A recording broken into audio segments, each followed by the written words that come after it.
When you look at all of the variables, why are the majority of people not living longer, healthier, happier, more fulfilling lives? So Gary Brecka is a human biologist, and he says to me, give me 10 weeks, I promise I'll change your life. If you want to see magic happen in human beings, you first give their body the raw material it needs to do its job.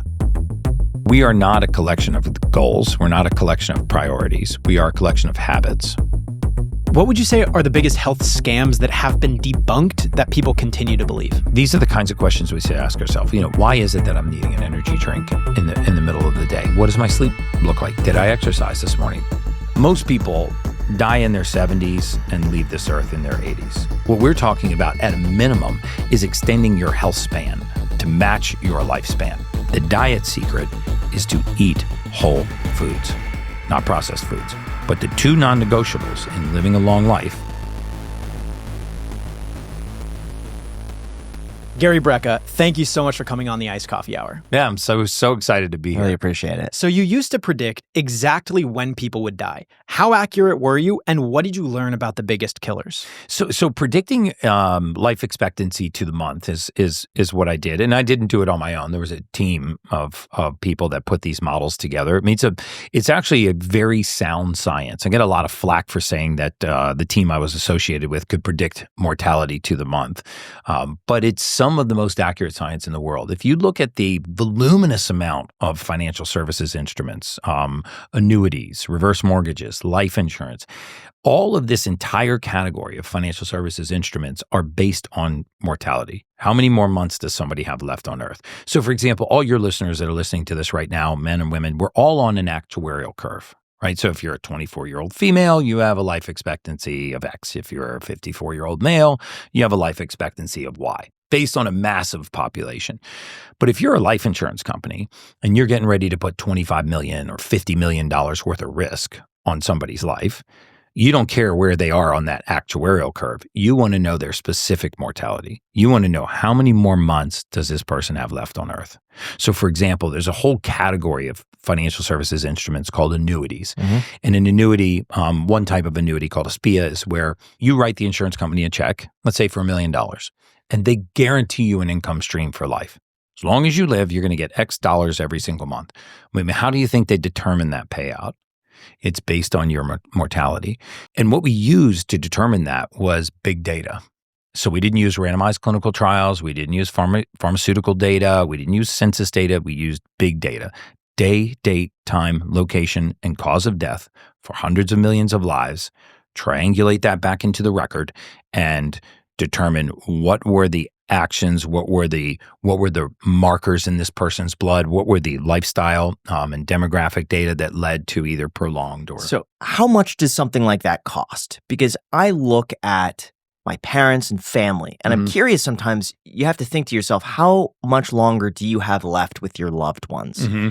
I'd be very curious to know if I want to figure out how long my parents have left to live, to be able to cherish every moment and make the most of it. How much is that? So you can't go out and just hire one of these companies to do your life expectancy. They work behind the scenes for insurance companies, for big investment groups. So if you've ever taken out a large life insurance policy, or you've had a loved one take out a large life insurance policy, someone has done a life expectancy on them. And it's using their demographic data and certain blood markers, as well as their entire medical history to determine how many more months they have left on Earth. And if you want to know how accurate insurance companies are at doing this, just look at what happened during the 2008-2009 financial services crisis. You had 364 banks fail. You didn't have a single life insurance company fail. They're some of the most solvent institutions in the world. No other financial services enterprise takes that level of risk on a single variable. Why isn't there a service out there that could tell you how long you have left to live? I think, I would pay $1,000 to know, just on average, how long I have to live. My parents, family, Jack. Maybe I take a life insurance policy. Gotta know how long this partnership's going to run. We got to figure it out. Why isn't there a service out there for $1,000 that tells me when? You know what's really interesting? I haven't looked into this, but a buddy of mine sent me this app called Death Clock, which really I remember morbid, that. Which sounds morbid. And supposedly, again, I have no affiliation with them, and I haven't looked into it myself. But he's like, hey, you got to check this out. You can put your information into this, and it'll tell you how long you have to live. So I haven't looked at it, but number one, the important point about this is that when you look at all of the variables, why are the majority of people not living longer, healthier, happier, more fulfilling lives? If you look at all the categories that impact that, is it morbid obesity, type 2 diabetes? Is it hypertension? Is it genetically inherited disease? Is it lifestyle risk factors? What you'll find is that the vast majority of people are not living longer because of what we called modifiable risk factors, which spawned this whole term lifestyle medicine. Modifiable risk factors are changes within the control of that person that would dramatically affect the outcome of their life.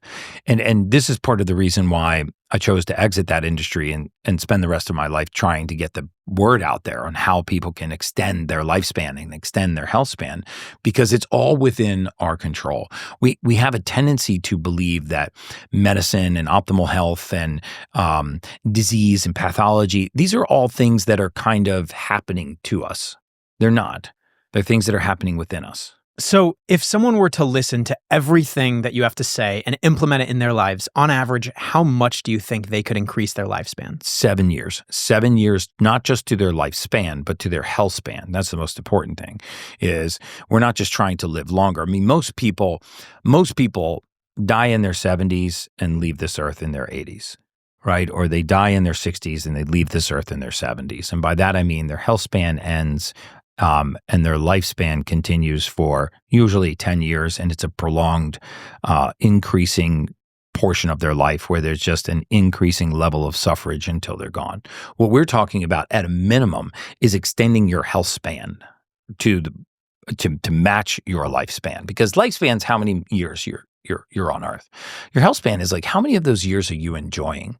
And the truth is that we chalk so many things up to a consequence of aging. We accept so many things in our life as a consequence of aging that are not a consequence of aging at all. They're a consequence of missing raw material in the human body, and I'll explain that. But as we get older, and this is happening in younger and younger ages, by the way, weight gain, water retention, brain fog, poor focus and concentration, lack of waking energy, poor response to exercise, poor short-term recall, all of these things that that we believe are just consequences of aging. I'm in my 30s. I don't remember things as well. I'm in my 40s.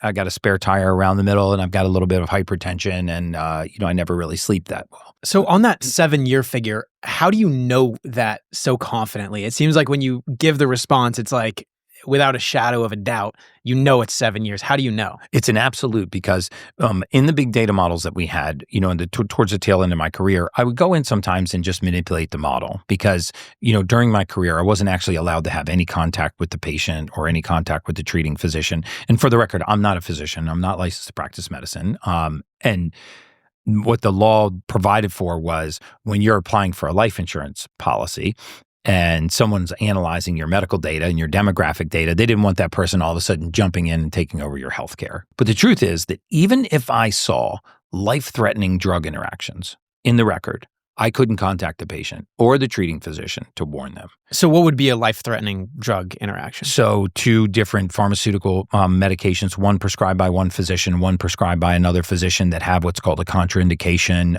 Some of the contraindications are things like thrombolytic events, which are blood clots. So throwing a pulmonary embolism, an aneurysm, a deep vein thrombosis. These are drugs that, when put in combination with one another, can cause severe reactions. Like, for example, some SSRIs interact with methylene blue. So looking at this vast array of pharmaceuticals that people are on and the interactions between these compounds in the human body. And one of the interesting things about pharmaceutical research is it's very myopic, it's studied in a very, very narrow vertical. So in other words, if we're just looking at cholesterol and the effect that a statin has on cholesterol, we're only looking at that outcome. We're not saying, well, what if this person is on a statin, also on high blood pressure medication, also is suffering from depression and is on an SSRI, and is also taking pain medication? Well, now you have a completely different landscape. We don't look at that. We don't look at multifactorial drugs in the human body. And it just takes me back to the basics for a moment. If I was to put up a chart, and it's a chart of your cellular biology, it's a chart of what's called the methylation process in your body. It's infinitely complex. It looks like 6 New York City subway maps stacked on top of each other. Okay, there's transactions and loops feeding into other loops, and it looks extraordinarily complex. The reason why I show that chart is I say, if you look at this chart of your cellular biology, the hundreds of billions of transactions going on in your body every day, what you won't see on that chart are any chemicals, there are no synthetics, and there are no pharmaceuticals. And so if we start with the premise that if this intricate network begins to break down, why are we fixing it with deficiencies that we cannot have? Because if you want to see magic happen in human beings, you first give their body the raw material it needs to do its job, which is fascinating to me that we believe this so much in plant physiology, but we don't believe it in human physiology. As I was pulling up here today, I saw these palm trees and, in some of these yards. If a leaf were ever rotting in one of these palm trees and you called a true arborist, a true botanist out to take a look at that tree, they actually wouldn't touch the leaf. They would core test the soil and they would say, you know what, Jack, there's no nitrogen in this soil. And they would add nitrogen to the soil and the leaf would heal. Human beings are no different. When you deprive the body of certain raw material, you get the expression of disease. And so now we're bringing chemicals, synthetics, and pharmaceuticals in to fix the expression of a nutrient deficiency. The human body needs certain raw materials to function. It needs vitamins, it needs minerals, it needs amino acids, it needs fatty acids. So for example, if you've probably heard the term essential fatty acids. That means they're essential for life. There are fats that are essential for life. There are essential amino acids. These are the building blocks of proteins. They're essential for life. There's no such thing, by the way, as an essential carbohydrate. So just let that settle in for a second. No such thing as an essential carbohydrate. They're not necessary for life. So what happens if we become deficient in some of the essentials? Amino acids, minerals, nutrients, fatty acids, the very, very basics, right? You start to get the expression of disease. And now we're going to pharma and modern medicine to say, why do I have headaches all the time? Instead of saying, what's causing my headache, right? We're going to our doctor and they say, you have a little bit of high blood pressure. Well, why do I have high blood pressure? They can't find anything wrong with my heart. My EKG is normal. My EEG is normal. My cardiac exams are all normal. Well, we don't know. But now that we have your family history, your uncle had it, your mother has it, your mother's brother has it, you have genetically inherited hypertension. And you just accept that and you start taking medication for it. So you're saying that using the law of big numbers, maybe one person can't directly increase their lifespan or health span by 7 years. But since you had access to hundreds of millions of records of people's lives and their deaths, you're able to make these minor tweaks and then see on average, based off of those hundreds of millions of records and data points, how it would affect their lifespan. And on average, with these minor tweaks, you could average a 7-year higher. No question. Span. So, and I'll give you a very specific example. We know, for example, that Although really quick, with everything going on, you might be asking yourself, what does the future hold for business? Because if you ask 9 different experts, you're going to get 10 different answers. From a bull market, a bear market, rates are going up, they're going down. Be very helpful to have a crystal ball. But until that happens, over 41,000 businesses have already future-proofed their business with Netsuite by Oracle, the #1 cloud ERP, bringing accounting, financial management, inventory, and HR into one fluid platform. You see, if you just have one unified business management suite, you have just one source of truth, giving you all of the visibility and control you need to make quick decisions. Plus, with real-time insights and forecasting, you're peering into the future with actionable data. When you're closing the books in days, not weeks, you're spending way less time looking backwards and more time on what's next. So whether your company is earning millions or even hundreds of millions, NetSuite helps you respond to immediate challenges and seize your biggest opportunities. And speaking of opportunity, right now you could download the CFO's Guide to AI and Machine Learning when you go to netsuite.com/iced. Again, it's totally free at netsuite.com/iced. netsuite.com/iced with the link down below in the description. Thank you so much, NetSuite, for sponsoring this episode. And now let's get back to the podcast. We know, for example, that modern medicine, medical error, is the third leading cause of death. And that's astounding when you think about cardiovascular disease, then cancer, and number 3 is modern medicine. It's medical error. The 2016 Harvard University study confirmed this. I think it was later confirmed by Johns Hopkins in 2019. The study actually got worse. Why is medical error the third leading cause of death? Well, let's just back up and look at some basic nutrient deficiencies that go. Take the most prominent nutrient deficiency in the world, which is vitamin D3. Okay, when God made us, he made us with the ability to make one vitamin. If I pulled the blood of everybody listening to this podcast right now, you'd see that there are hundreds of vitamins in your bloodstream. Okay, you're only capable of making one. And it's called vitamin D3, cholecalciferol. We make it from sunlight and cholesterol. So think about how important that nutrient, that vitamin, which also acts as a hormone, must be to human function if it's the only one that human beings make on our own. And in fact, that deficiency was the second leading cause of morbidity in COVID. That deficiency is one of the leading causes of autoimmune disease. What are the symptoms of it? So how do you know? I'll give you a perfect example of what we saw in the medical record all the time. You'd see somebody with a clinically deficient level of vitamin D3. And this would go on for years and years and years and years. And you'd see that they actually are really susceptible to colds, flus, influenza. They had repeated viral infections. And then all of a sudden, when they get out of bed in the morning, the soles of their feet and their ankles are really sore and achy when they walk to the bathroom to take their first pee. They wake up sore and achy like they had a workout the night before when they haven't. It moves up to their hips and their low back. And eventually, they're like, they go to their primary care physician like, Doc, it hurts when it's like my hands ache when I make a tight fist. Well, those symptoms also mimic something called rheumatoid arthritis.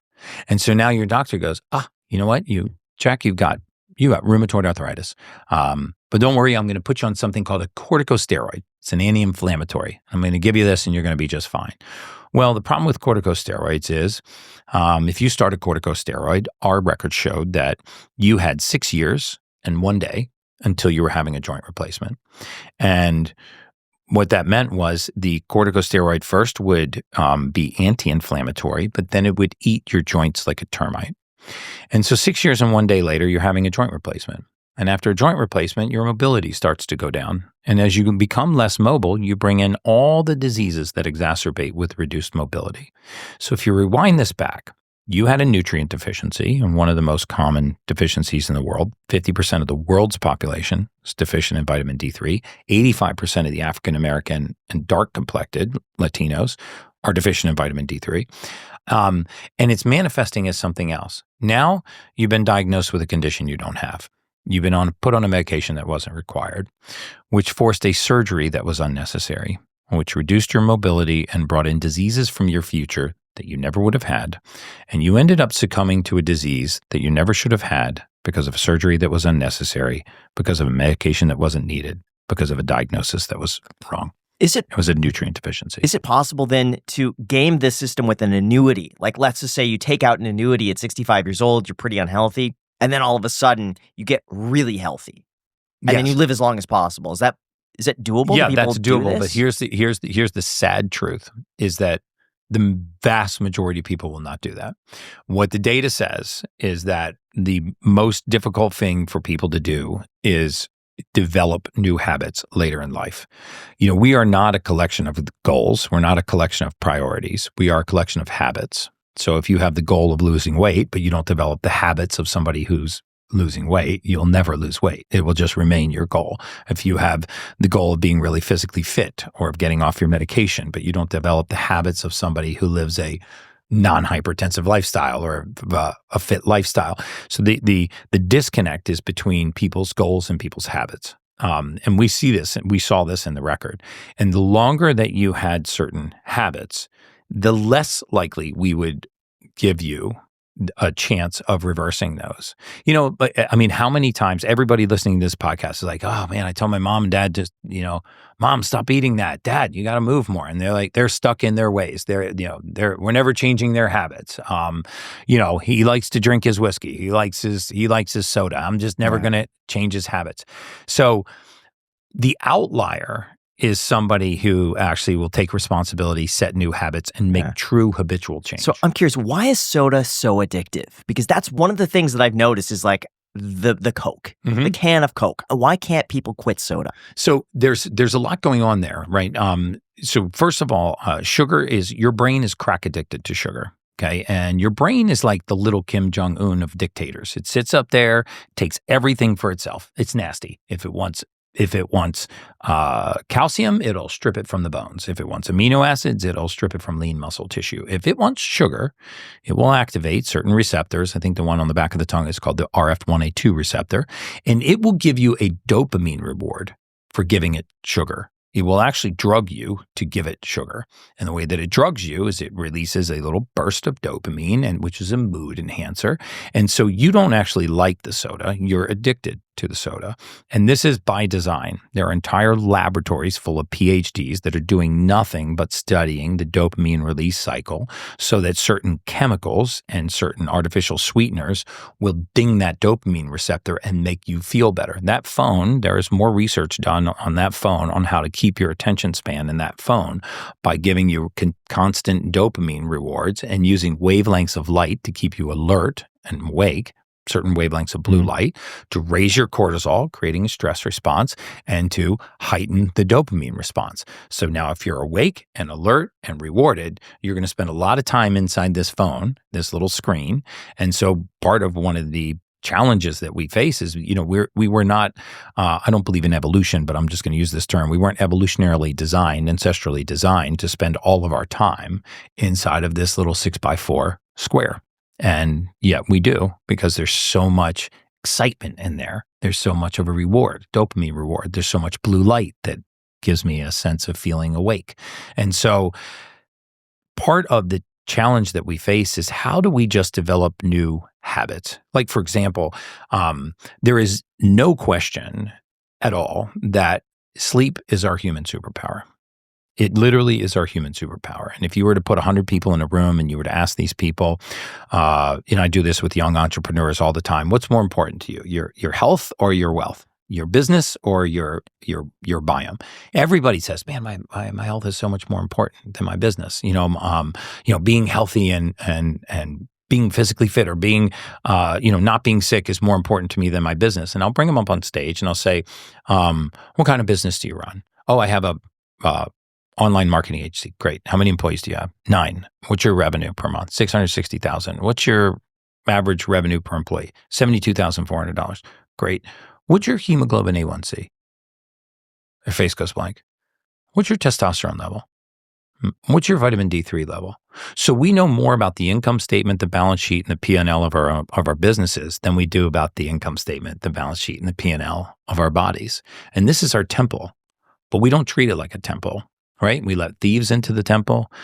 We don't put things into this temple that serve us, and we expect it to continue to serve and provide for us. So it's a mentality shift to say, okay, what can I do for myself so I can then do for the rest of the world?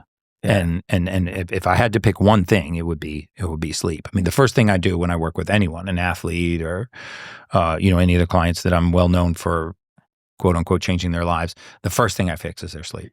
Is it true that some people can function better off of less sleep and they don't actually pay any sleep debt or long-term consequences? Yes, there is. There are people that are actually genetically predisposed to better sleep, but this just means that they need less sleep, because the amount of time that you need to spend in bed is related to how long it takes you to get adequate deep sleep and REM sleep. So most people would say, yes, I know sleep's really important, but I don't know why.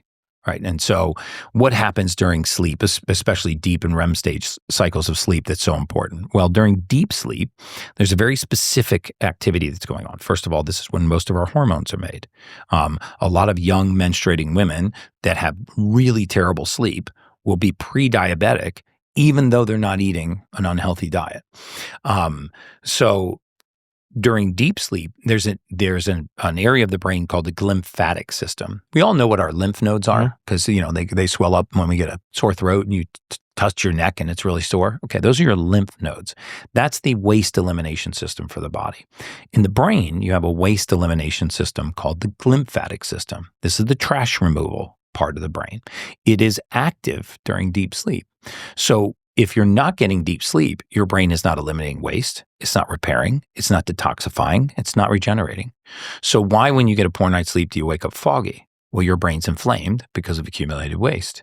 If you actually got deep sleep, you would feel refreshed and focused and clear. But what about getting too much sleep? Because sometimes I'll just oversleep. I'll get 10 hours, 12 hours sleep, and I wake up and I feel awful, even though I know, like, I definitely got more than I needed. Yeah. So that's called sleep inertia. And so basically, can we go down the road of sleep for a minute? Because I'm going to give your listeners a couple of really good sleep habits that'll cost them nothing. Okay. And if they try these for 7 days, it'll completely, they'll never miss again. So first of all, it's about just being intentional, just drawing your awareness to sleep. Because if you ask most people, what do you do to go to sleep? And they're like, well, what do you mean? I get in bed. I'm like, well, what time do you get in bed? Well, whenever I'm done all my shit. And what time do you go to bed each night? I don't know. Sometimes 11, sometimes 1:30. It's whatever. And so first of all, it's just drawing your awareness to sleep. I call it bookending your sleep. So developing sleep hygiene, like a sleep routine, is literally one of the secret superpowers that everybody could do that would cost them nothing. And so a good sleep routine would look like this. And if your listeners will do this for a week, you'll see exactly the power of sleep. So this next week, just do yourself a favor and pick a bedtime. 10 o'clock's a perfect one, but if that's too early, pick 11 o'clock. And make sure that you go to bed at the same time every single night for 7 days. Set an alarm 15 minutes before that time. Most people set alarms to wake up. I'm saying set an alarm to go to sleep. And 15 minutes, so let's say it's 10 o'clock, set your alarm for 9:45 and start this exact sleep routine. If you're one of those people that ruminates, lays down to go to bed at night and your mind wakes up, which so many people do, their body tired, but their mind awake, they just lay there and ruminate. And this is a collection of neurotransmitters in the brain called catecholamines, these waking neurotransmitters. So first thing you do is you take a contrast shower. Very simple. Just go into the shower, turn the water as hot as you can stand it on the back of your neck for about a minute and a half. Step out of that stream of water, turn it as cold as it will go, step back into that stream of water and just deal with it for 30 seconds. That would wake me up, though. Yeah, it will wake you up temporarily, but it will break what's called the catecholamine cycle, just like intense exercise will. If you ever talk to somebody who doesn't know how to meditate, or they can't meditate, they can't sort of focus and quiet their mind, then they go do a CrossFit WOD, and afterwards they just feel amazing, like they just feel clear and cognizant, awake and focused. That's because they blew out all the catecholamines during that workout. So a contrast shower can do the same thing. And then go over and brush your teeth, floss, and just a couple of tips on that. Use a soft toothbrush. Get rid of fluoride toothpaste. Use a toothpaste with hydroxyapatite. Floss every night and do something called tongue scraping. Tongue scraper will probably cost you $6 or $8, a little copper tongue scraper. Evidence is it on that. And if you have 2 or 3 minutes, do some oil pulling. Take a little scoop of organic coconut oil and just put it in your mouth and swish the oil around and spit it back out in the trash can. After brushing your teeth? After brushing your teeth. Just pull with a little bit of oil. Super good for your gum. So oil pulling is, it's an ancient Ayurvedic way of actually removing pathogens from the mouth without killing all of the good bacteria. It also hydrates the gums. Most of us are using like really hard toothbrushes, and we brush back and forth like this, and we're actually separating our gum line from our teeth. We don't have good oral hygiene. Very few people floss.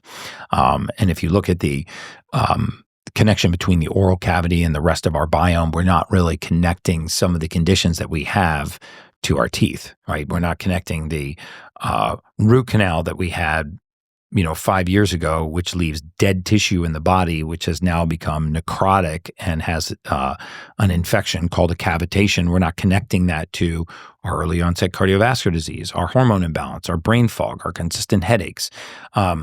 So do your toothbrushing routine. Then when you get in your room, surgically remove all of the light from the room. I mean, like a surgeon, walk around and try to close your drapes. If you have an alarm clock on your nightstand, throw a towel over top of it. If you have like a fire alarm, take a little piece of electrical tape and put it over the light on the fire alarm. You'd be shocked how little light it takes to raise cortisol levels at night.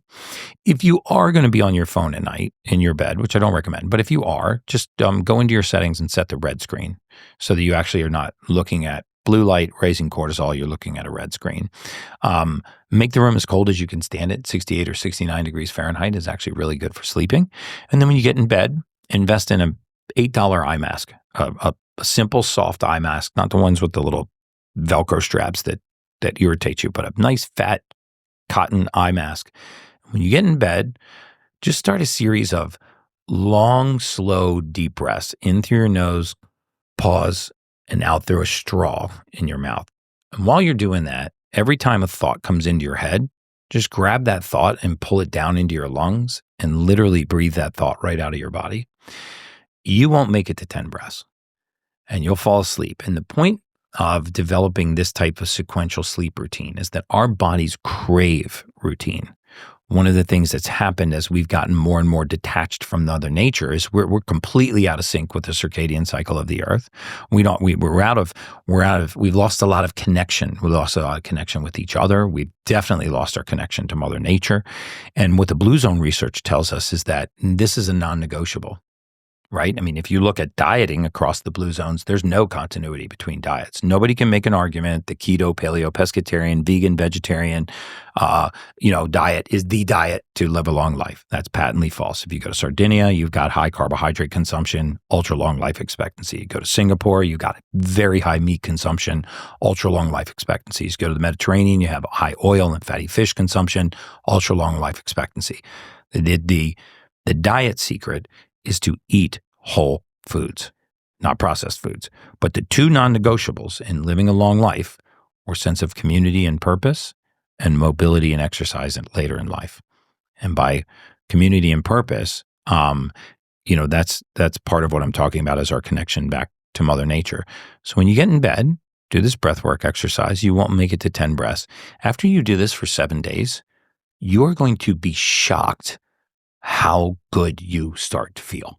Okay, I'll do that for 7 days, but I am incredibly skeptical when you say you won't make it to 10 breaths because whenever I try to not think about certain things, I just end up thinking about more things. And then sometimes, like if it goes on for a couple hours, I'll look at the clock and it'll be like, that's the worst. It'll be like 2 a.m. And I'm like, oh my God. Like I just know for a fact I'm not getting any sleep that night. So rarely is somebody telling you what that is, right? So what's really incredible about the majority of things I'll do when I solve different challenges people have, anxiety, ADD, ADHD, is first I at least let them know what it is, right? So nobody tells you what's causing that. Right? You talk about the characteristics of it. Like when people say, I have anxiety. I mean, I feel anxious or anxiety all the time. And when you ask them what anxiety is, they'll say, well, it's like this sensation of the presence of a fear without the presence of a fear. I get very anxious. Sometimes my heart rate feels like it's racing. I hyper-focus on things. Okay, those are all the characteristics of what you're talking about. What is it? What is causing that? What's causing anxiety and also causing your waking mind is a rise in a very specific category of neurotransmitters called catecholamines. The reason why this is important is these 4 neurotransmitters rise in a fight or flight response. If you walked outside of this door and went out of your house and somebody was standing in front of you with a knife, you would immediately have a fight or flight response, right? Your pupils would dilate, your heart rate would increase, your extremities would flood with blood. You would start to have a fight or flight response. What is that response? It's a dump of these 4 neurotransmitters, norepinephrine, epinephrine, ephedrine, and dopamine. That's not important, but the point is, as these 4 neurotransmitters rise, they create first awakened state. As they continue to rise, they'll create a hyper alert state. As you continue to rise beyond that, you'll get anxious. Anxiousness will give way into anxiety, the actual sensation of the presence of a fear without the presence of a fear. You can have a panic attack from thinking about getting eaten by a shark, just like you can have a panic attack from somebody standing in front of you with a knife. One is a very real threat. One is an entirely perceived threat. Chemically, they're the same thing. So now the question becomes, now that we know what it is, how do we address it? So people that have these types of ruminating thoughts do extremely good on magnesium supplementation, especially magnesium 3 and 8. That will quiet your mind, right? It will help you actually break down these neurotransmitters. Remember, in the human mind, we don't just create thought. We also break thought down. or else you'd always be thinking the same thing. The reason why you're in different moods throughout the day is we work on a stimulus response. So if we didn't break mood down or break thought down, we'd always be thinking the same thing or in the same mood. However, when we create thought at a faster rate than we break it down, the mind becomes clouded. And we call this attention deficit disorder. And about 70% of your audience, statistically speaking, based on their age, that I looked at your demographics, suffers from ADD or ADHD at some point during their day or throughout their lifetime. And no one tells them what it is, right? No one tells them it's a rise in catecholamines. It's an overactive mind. People with ADD or ADHD don't lack the ability to pay attention. They lack the ability to pay attention to so many things. So it's not attention deficit disorder. It's an attention overload disorder. So you're saying magnesium. Magnesium is amazing for that. Yes. And specifically at night, magnesium 3 and 8. There are lots of different types of magnesium. So add that and you'll find that you're not ruminating. Okay, I'll add that and I'll do that thing. 7 days, I'll see if it works. You're going to thank me. I appreciate that. Yeah. I appreciate the challenge. You're going to thank me for that. I'm curious, when it comes to living longer, what about all these anti-aging products you see? Mm-hmm. Are those scams, or is it purely just a visual thing to like reduce wrinkles? Right. Does anything really make you live longer?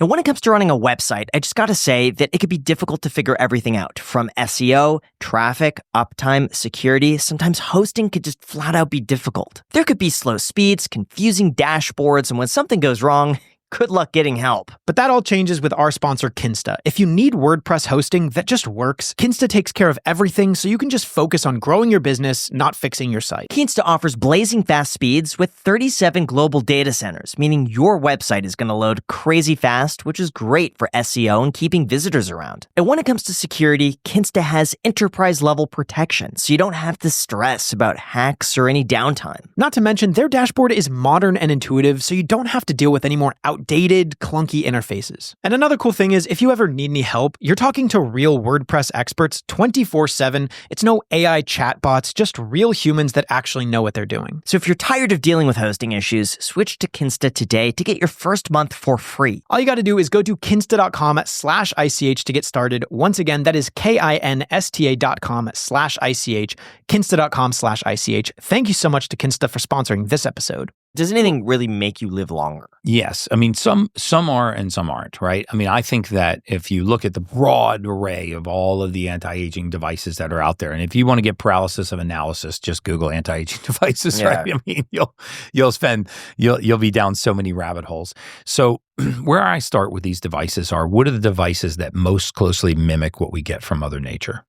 So for example, since we're so detached from Mother Nature, we have two choices. We can reattach to Mother Nature, or we can use devices that make up for that deficit. So this is where I would start. So what do we get from Mother Nature? We get magnetism from the earth. We get oxygen from the air. We get light from the sun.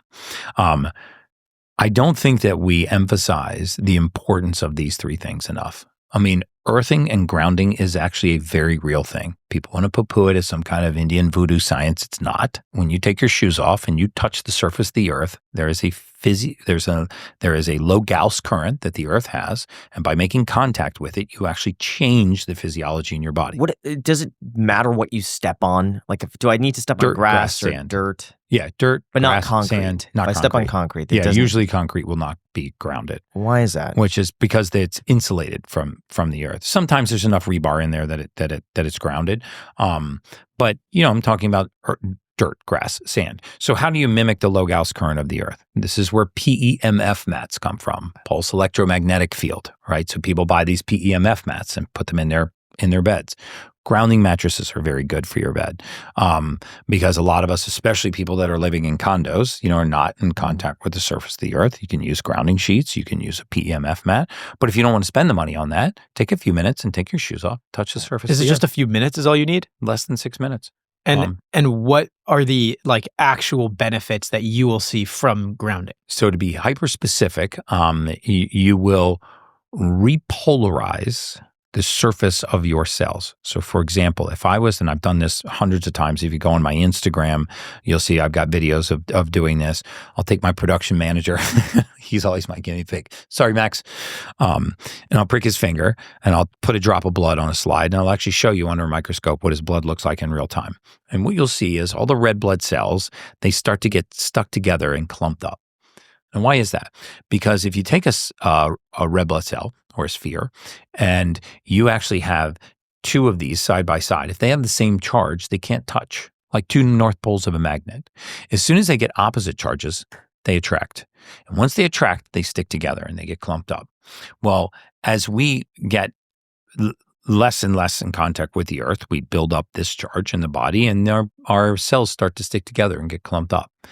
After you lay on a PEMF mat for 20 minutes, or you go out and do some grounding, you prick your blood, your finger again, look at the same blood, you'll see all of these red blood cells are separated and they look like eggs slithering around in a bowl full of oil. They're just passing by each other.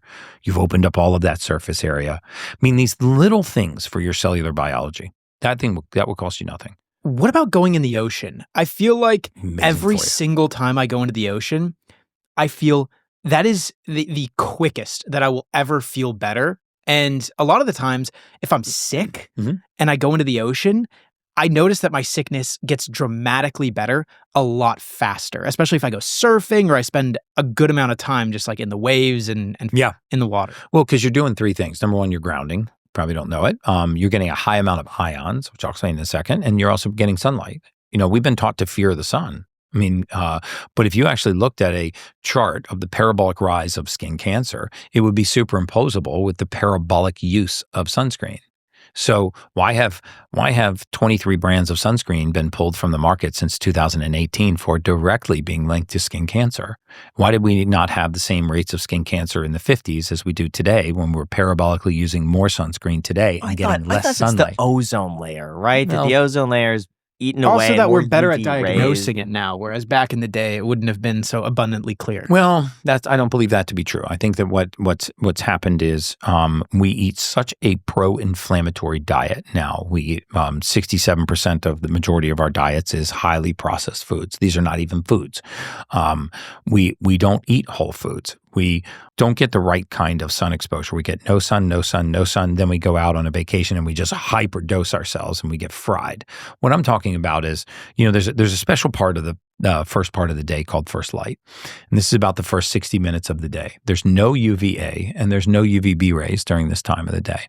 There are healthy rays that will create vitamin D3. You let that light touch your skin. It does all kinds of benefits, which I can go into the science behind that, microvascular circulation, reduction of inflammation. Very good for you to get small doses of sunlight every single day. In fact, it's probably the greatest mood enhancer you could ever do. If you really want to reset your circadian rhythm, wake up in the morning with the rise of the sun and just go out and get natural light into your eyes. Can you overdose on like vitamin D3 or magnesium? Very difficult to overdose on vitamin D3 or magnesium. So the reference range for vitamin D3 is 30 nanograms per deciliter to about 100 nanograms per deciliter. If you were to go out in the sun for 35 or 40 minutes in board shorts or a woman with a bikini on, lots of skin exposed, you'd manufacture about 25,000 IUs of vitamin D3. So with these different vitamins, especially water-soluble ones, we're meant to actually be able to eliminate higher doses of it because, you're not really controlling the exact same dose you're taking every day if you were getting it from food. So your body can eliminate the excess. It is very difficult to overdose on vitamin D3 if you really, really oversupplement it. If you're taking 5,000 IUs of vitamin D3 every day with 80 micrograms of K2, there's virtually zero chance you'll overdose. And there's extraordinary evidence that staying in the 60 to 80 nanogram range for vitamin D3, which is the higher end of the range, has all kinds of benefits. It's tied to reduced risk of breast cancer for women. It's tied to better autoimmune response across the board in men and women. I think that's one of the foundational supplements. And, B12, yes, it's in a lot of our different supplements, workout powders in our vitamins. You'll see that sometimes on a blood test, the B12 gets really, really high, but it's a water-soluble vitamin and we eliminate it very easily. That's something I'm curious about. Energy drinks and pre-workouts, are those really bad for you? Because I've seen some that have like vitamin B12 and you see it has like 12,000% of your daily needs, plus like guarana and like taurine and a whole bunch of caffeine. Yeah, Should you stay I'm not away from really, those? yeah, I'm not really a big fan of those. I mean, those are filling a gap that, you should ask yourself, these are the kinds of questions we should ask ourselves. Why is it that I'm needing an energy drink in the middle of the day? What does my sleep look like? Did I exercise this morning? Am I eating whole foods? Am I eating just a inflammatory diet? And I'm not one of those people that, because the research doesn't say to do this, that preaches a really dogmatic diet. I preach that people should be eating whole foods. The majority of the foods that we're eating and forget the really harsh stuff like the forever chemicals, like, glyphosates, herbicides, insecticides, pesticides, polyfluoroalkyls, food dyes, all of these things that are just straight forever chemicals. And look at in the basic, in the American diet, for example, we have, we're the only country in the world that sprays our entire grain supply with something called folic acid. We've been led to believe that folic acid is a natural vitamin. That's, but most people have heard of folic acid. They think it's vitamin B9. It's not. Folic acid is a man-made chemical that we make in a laboratory. You cannot find it anywhere on the surface of the earth. It does not exist naturally in Mother Nature. And so why is it so prevalent in our diet? Well, because in 1993, the chemical industry convinced the federal government that we needed to spray our entire grain supply with folic acid, all flour, all bread, all pasta, all cereal, grains of any kind. Although we don't call it sprayed with folic acid, we call it fortified or enriched. So fortified or enriched foods are foods that are sprayed with folic acid. So what happens when you take high doses of, it doesn't sound like a big deal, right? All this folic acid, until you realize it's the most prevalent nutrient in the human diet, and it's completely synthetic. So I'm not saying don't eat grains or rice or pasta or cereals or bread, or things made with light flour. I'm saying eat the non-fortified, non-enriched versions of those, the organic versions of those. If you've ever eaten a bowl of pasta and a basket of bread here, and you just feel like you want to go to sleep and you're in a bad mood and your gut blows up like a tick, but then you go to Italy or you go to France and you have a fat bowl of pasta and a basket of bread over there, maybe even a glass of wine, you feel amazing. You actually lose weight eating pasta and bread in Europe. Why is that? They don't spray it with folic acid. Why did they start spraying with folic acid? Did they think at some point there's a benefit, or is this just like some company wanting to make money? Well, a little bit of both, right? There was the intention, the positive intention was they wanted to reduce the incidence of neural tube defects in newborns. Okay, so they looked at, the majority of people that are having these neural tube defects are folate deficient. Folate comes from green leafy vegetables, is widely available in nature. So they said, well, everybody's folate deficient, so let's use this synthetic version, folic acid. We'll force it into the food supply, and then nobody will be folate deficient anymore, and it will reduce the number of neural tube defects. And that was great intention. What they didn't realize was that 44 to 50% of the population cannot process folic acid. They cannot convert folic acid in their bodies into the usable form called methylfolate. So what happens? Now you have a deficiency in methylfolate. What does a deficiency in methylfolate cause? Slow gastrointestinal motility. And what does that mean? That means that you get intermittent gas, bloating, diarrhea, constipation, irritability, and cramping.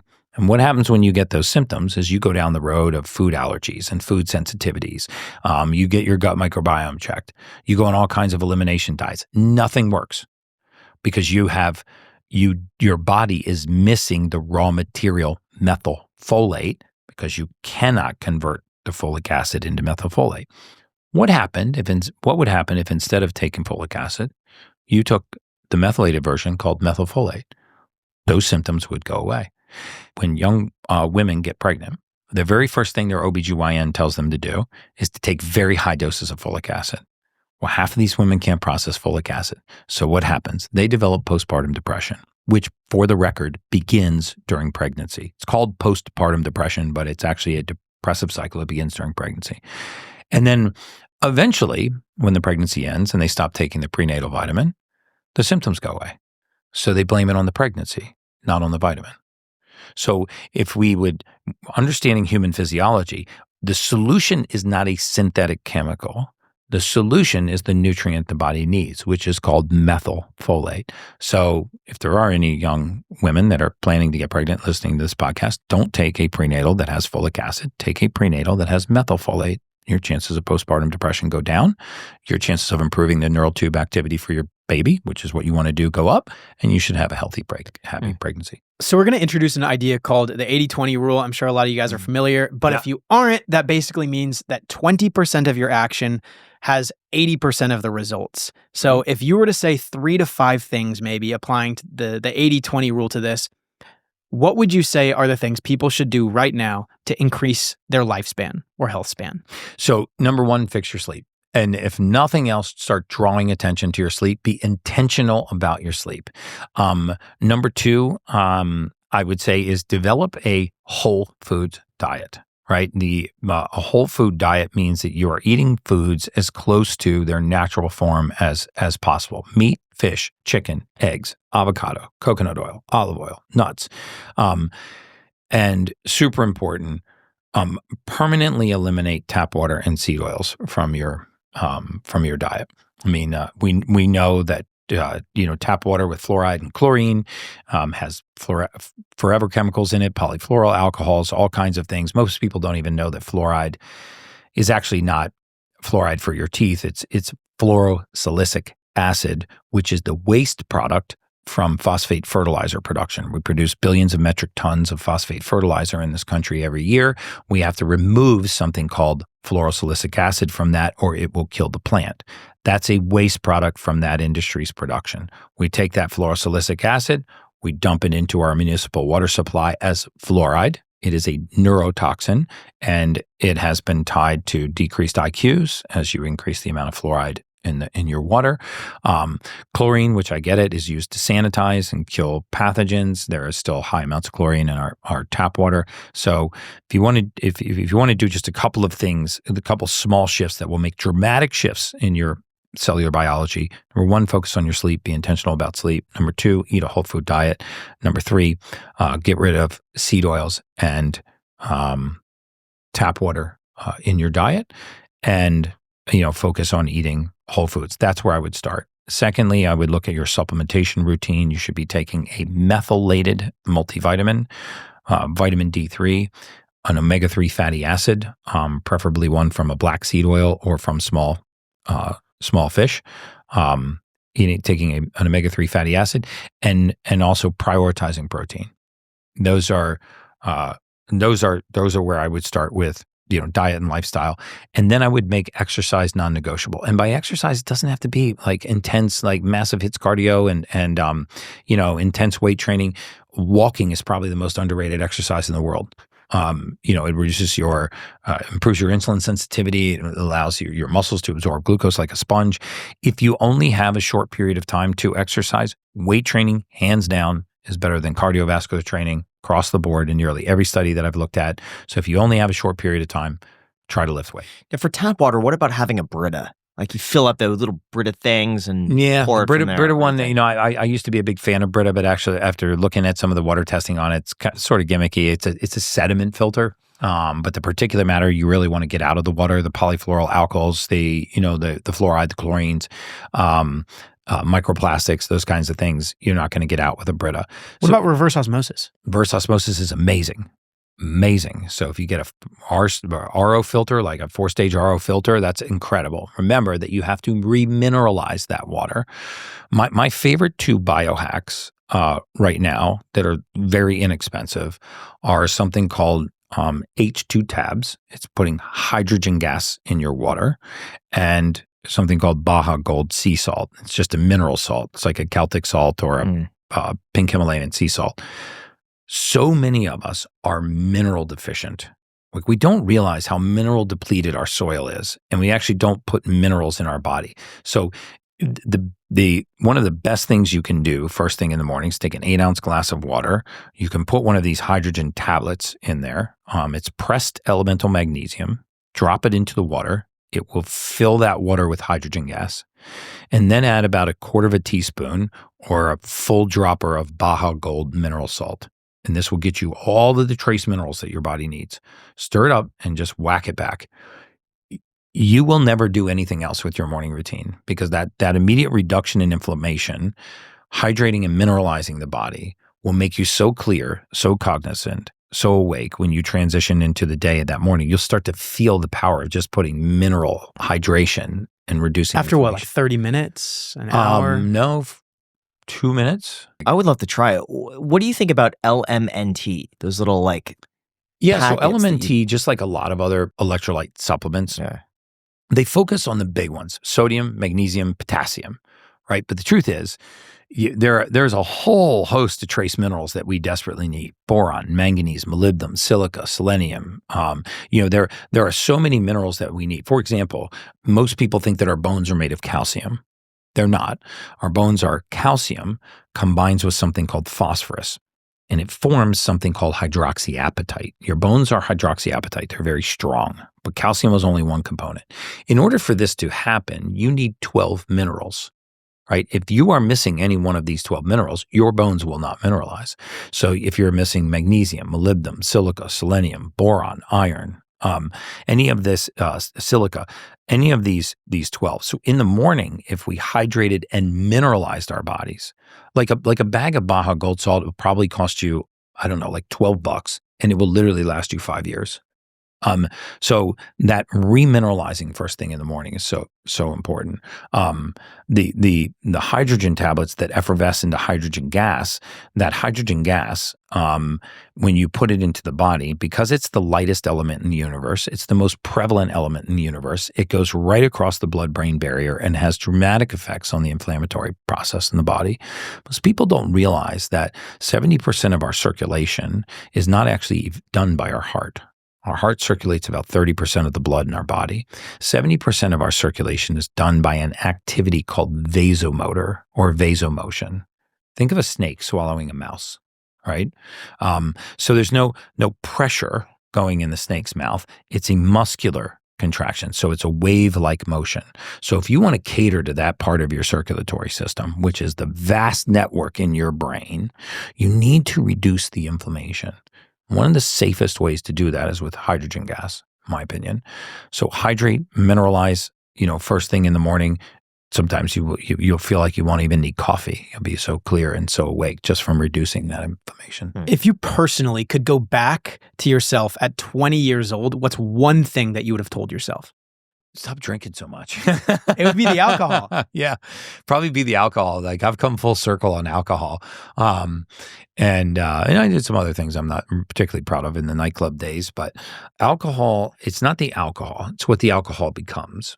So alcohol becomes something called acetaldehyde when it's converted in the liver. And this drops the pH of your blood, makes you more acidic. The hangover that you have is from the acidity. It's from the, which is why breath work can walk you right out of a hangover. Hydrogen gas can walk you right out of a hangover. If you use a hydrogen tablet, you can walk your way right out of a hangover.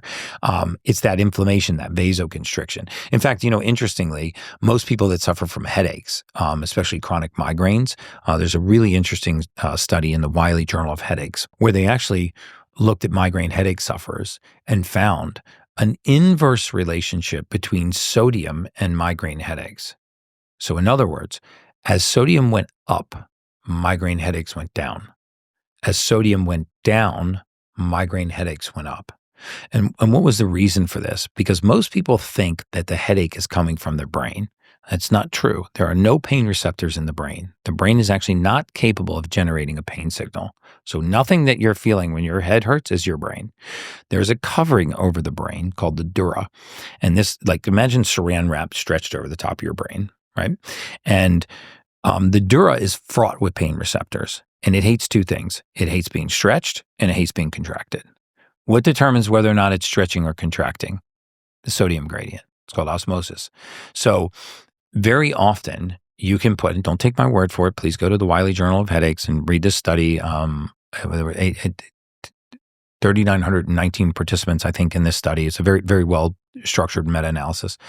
And just try, especially if you're a migraine sufferer, just try adding Baja Gold Sea Salt to your morning routine and see if after 7 days of doing that, you have any further headache. So how do you avoid a hangover? avoid drinking would be the first thing. Let's just say you're drinking, Okay. though. Let's just say you want to have a few drinks, but you don't want to feel like crap the next day. Because I've seen so many things like the charcoal supplements. Yeah, but like that's pills you take. trying to bind it. You know, I would say dose up on the B vitamins, the complex of B vitamins, and a very specific form of B12 called methylcobalamin.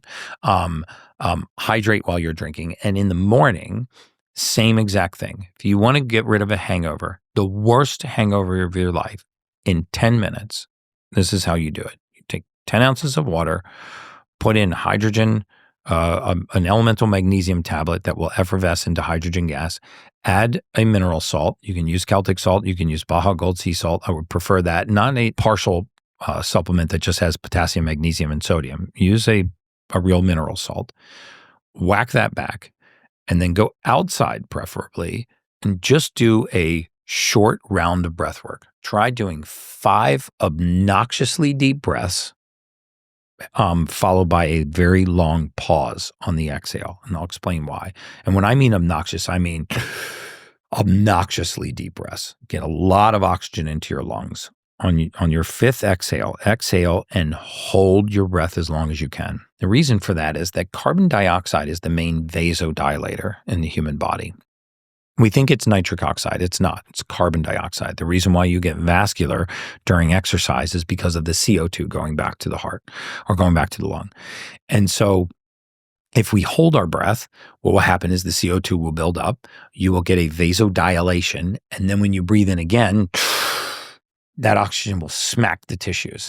Do 3 rounds of that. 3 rounds of 5 obnoxious breaths, a hydrogen tablet. I use one called H2 tabs to put hydrogen gas in your water and and mix it with mineral salt.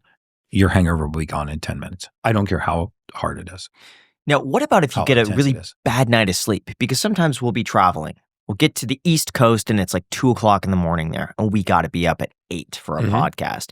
We have a short time to sleep, and we wake up, and I am exhausted. And usually that's me going and like chugging back coffee to try to wake myself up. Is there a better alternative to that? Yeah, there's 3 alternatives. One, you already broke one of the cardinal rules that I wouldn't break. I wouldn't have a podcast at 8 a.m. I would prioritize sleep and exercise rather than podcast, travel, and meetings. But if you can't do that, which I understand some people don't have control of their schedule, they can't be intentional about sleep and exercise. They have to be intentional about their obligations. But so there's 3 things you can do. Number 1, remember that when you're sleep deprived, part of what's happened is you have some inflammation that wasn't rid from the brain the previous night, and you have to preserve the precious amount of oxygen that's in your system because it's fixed. The amount of blood in your system is fixed. The amount of oxygen that's in your blood right now is fixed. As soon as you eat, you are going to divert all of those resources from your brain straight to your gut. So on days where you have had limited sleep, eat very, very light. These are great days to intermittent fast. They're great days to focus on proteins and fats only. Stay away from high glycemic carbohydrates. Stay away from multiple meals.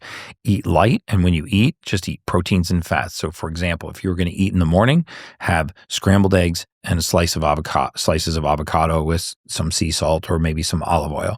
In the afternoon, or in the evening, have a piece of fish and vegetables, no starches, no carbohydrates. And what you'll do is you will divert less blood and less oxygen from your brain to your gut. If you actually stood in front of a thermograph, which reads the heat in your body, and you looked at where all the blood was focused in your body before you eat, you'd see that your brain is glowing like red and orange. Lots of blood, lots of oxygen up there.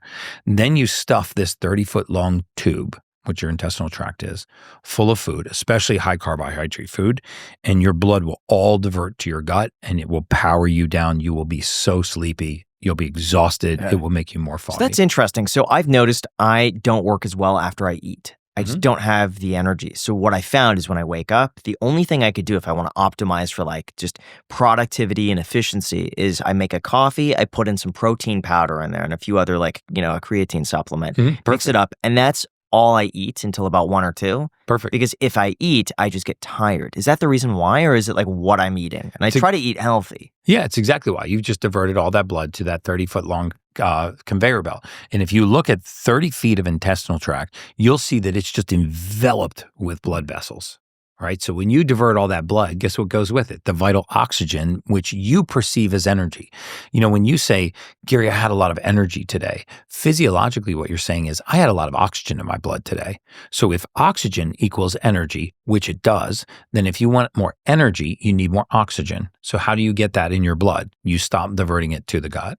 I got a question for you. When's the last time you needed to go see a doctor, but you pushed it off because you thought, I'm too busy, it'll heal on its own, or I don't even know which doctor to go to? Pretty sure we've all been there. Booking a doctor's appointment can just feel so daunting sometimes, but thanks to our sponsor ZocDoc, there's no reason to delay because they make it incredibly easy to find and book a doctor who's right for you. For those unaware, ZocDoc is a free app and website that allows you to search and compare high-quality in-network doctors and then click to instantly book an appointment. With this, you could filter for doctors who take your insurance, are located nearby, are a good fit for any medical needs you might have, or who are highly rated by verified patients. And once you find the right doctor, you could see their actual appointment openings, choose a slot that works for you, and then click to instantly book that visit. And appointments made through ZocDoc also happen fast, typically within 24 to 72 hours of booking, and you can even score same-day appointments. So stop putting off those doctor's appointments and go to ZocDoc.com/ice to find and instantly book a top-rated doctor today. That is ZocDoc.com/ICED. Once again, ZocDoc.com/iced.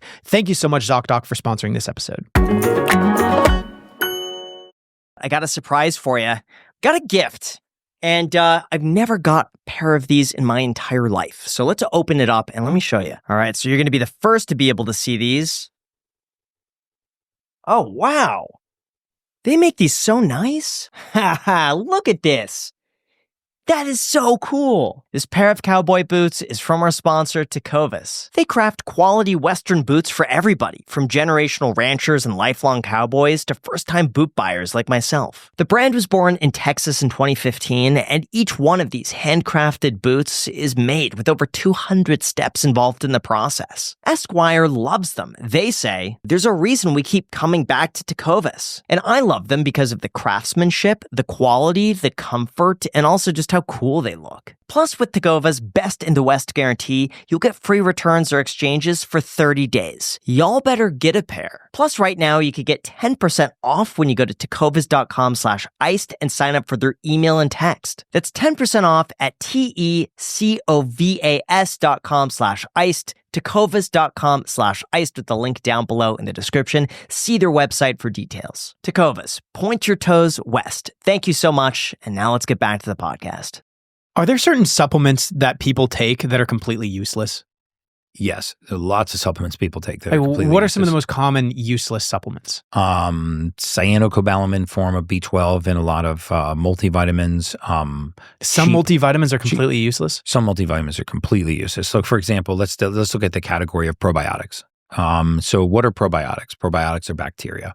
And how do we sell probiotics on the label? We sell it by what's called CFUs, colony forming units, and we sell it by the number of bacteria. So you're walking down the aisle, and this bottle says 50 billion CFUs, colony forming units, and 12 strains. And the next one says 10 billion and 3 strains. So obviously, we think the one with more is better, but if you think about all probiotics are bacteria, right? And the only reason that we have a stomach is to kill bacteria.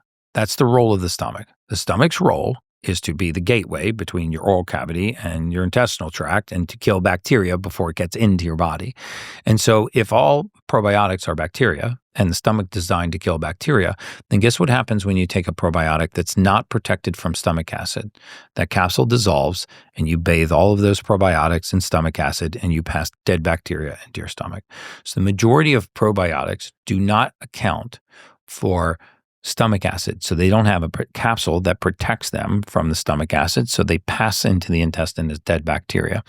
Really good probiotics will be inside of a capsule that does not dissolve in acid. It dissolves in an alkaline environment. So it actually delivers the probiotics to the neighborhood in which they live rather than delivers them into this acid bath where they're going to die. So if you're going to choose a probiotic, I would choose one that protects against stomach acid. Also, we have to understand that certain vitamins are water soluble and certain vitamins are fat soluble. So remember the acronym, put your vitamins in the attic, and spell attic ADEK. I still remember this from grad school. Put your vitamins in the attic. And the reason why they say put your vitamins in the attic is because vitamins A, D, E, and K are fat soluble. So in the morning, when you take a vitamin D3, you should take it with food, or you should take one that's suspended in oil. Because a lot of what we do in the supplement industry is we grab all this stuff from Mother Nature and then we package it to try to put it back in the body. And when we take it from Mother Nature, we destroy it. When we package it in a way the body can't absorb it, and then we assume that it's going to act the same way when we put it in the body. So really good supplement manufacturers go through a process of properly extracting the nutrients, and they package them in ways that are bioavailable. So probiotics is probably the biggest one that people are taking that is completely useless unless they're taking one that protects it from stomach acid, and they spend lots of money on probiotics. If you were to bet on one person living to 120 years old, who would it be right now? Anyone listening to this podcast that's alive in 5 years. Can live to 120? No question. It will be your choice whether or not you want to live to 120, possibly 140. How are they going to do that? There are people alive right now that are definitely living to 120, 140. On Social Security to live until like 200. Social Security, they're what, 360 or something? Yeah. A lot of people in the 200s right now. That's a secret. They're feeling better than the biblical times. You'll live forever. The reason for this is that this is a really exciting time for humanity right now because I believe, and especially, this Maha movement is going to help propel this. I believe that if you're alive in 5 years, it will be your choice whether or not you want to live to 120. The reason why I say that is for the first time, we have the conversion of large data, huge pools of data, artificial intelligence, and early detection. And these things are unifying. And what I mean by this is big data and artificial intelligence is about to circumvent the entire system. No longer is pharma going to control the narrative. And even the FDA, CDC will do their best, but big data is starting to prove what works and what doesn't, and it has no agenda. So in other words, the statin theory of the statin hypothesis of cholesterol is being thrown by the wayside. A lot of the hypotheses around hypertension are being debunked by big data. A lot of the hypotheses around SSRIs, selective serotonin reuptake inhibitors, is being debunked. So a lot of the chemical synthetic pharmaceutical theory is actually being debunked by large data. We're realizing that the way to live a longer, healthier, happier, more fulfilling life is because of modifiable risk factors, things like what I just was telling you about. And that the answer is not chemicals, synthetics, and pharmaceuticals, that the answer is nutrients. And we're learning how to test the body for certain nutrient deficiencies. You want to see magic happen in human beings?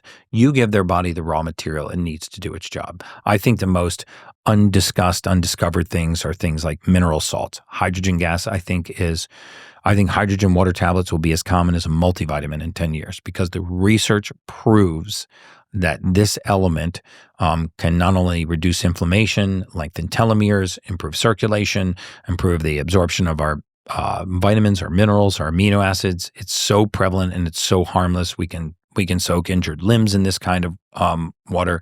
We're going to find that hydrating, mineralizing, and nutrifying the body, prioritizing sleep, connection, sense of community, and getting back to Mother Nature, whether we do it through biohacking modalities or not, this is going to prove to be the most massive How long could someone realistically live for? Is there going to be a point where just like physically we can't get past like 200 years without attaching our head to like a machine and just like being physically present? Like at what point does the body just naturally break down no matter what you do to it? I don't think we know that answer. I think that we're starting to, I think the greatest theory in aging that's emerging now is this theory of immunofatigue. And what it says is that the immune system, as we age, is becoming progressively more overwhelmed. right? Like if you put a toxic compound into an infant's body, you see how fast the body reacts to it. By the time you are middle age, the amount of glyphosates, microplastics, aflatoxins, mold, mycotoxins, metals, viruses. So the immune system, we think of the immune system as something that actually defends us from foreign invaders, which is very true. It defends us from, parasites, bacteria, viruses. But about 65% of the immune system's role is to police ourselves, right? It's actually watching our bodies. If you think about the fact that every form of cancer, regardless of its form or its origin, was at one time a healthy cell. It's a healthy cell that became metabolically sick. And so why do some healthy cells that are becoming metabolically sick get rid from the body and some actually set up shop and become a cancer? Because it's slipped by the immune system. So the majority of people listening to this podcast right now have at some point in their lifetime had CTCs, circulating tumor cells in their blood, the stage 0 form of cancer. But it was a walk in the park for the immune system. The immune system saw it and got rid of it. The majority of these viruses that we get in later in life are not actually viruses that we're catching. They're viruses we've always had. When people come down with Epstein-Barr virus, that's mono that they had as in 8th grade, coming back as an adult. When you get chickenpox as a child, it comes back as shingles. You didn't catch shingles or catch Epstein-Barr. You've always had it. So why did it appear in some people and not appear in others? Because their immune system was fatigued. This is when you realize that 40% of every DNA strand in our body is not human, it's viral. 60% of our DNA is human DNA. 40% of every strand of DNA in our bodies is viral. And so why is it that some people get those viruses and some people don't? You probably both have Epstein-Barr virus. Your Mostly immune Jack, system. though. Well, probably mostly Jack. Yeah, I mean, look at him. Graham's got the Epstein, whatever it is. Yeah. I heard Epstein. Graham's got it. Yeah, Epstein's not a good virus right now politically.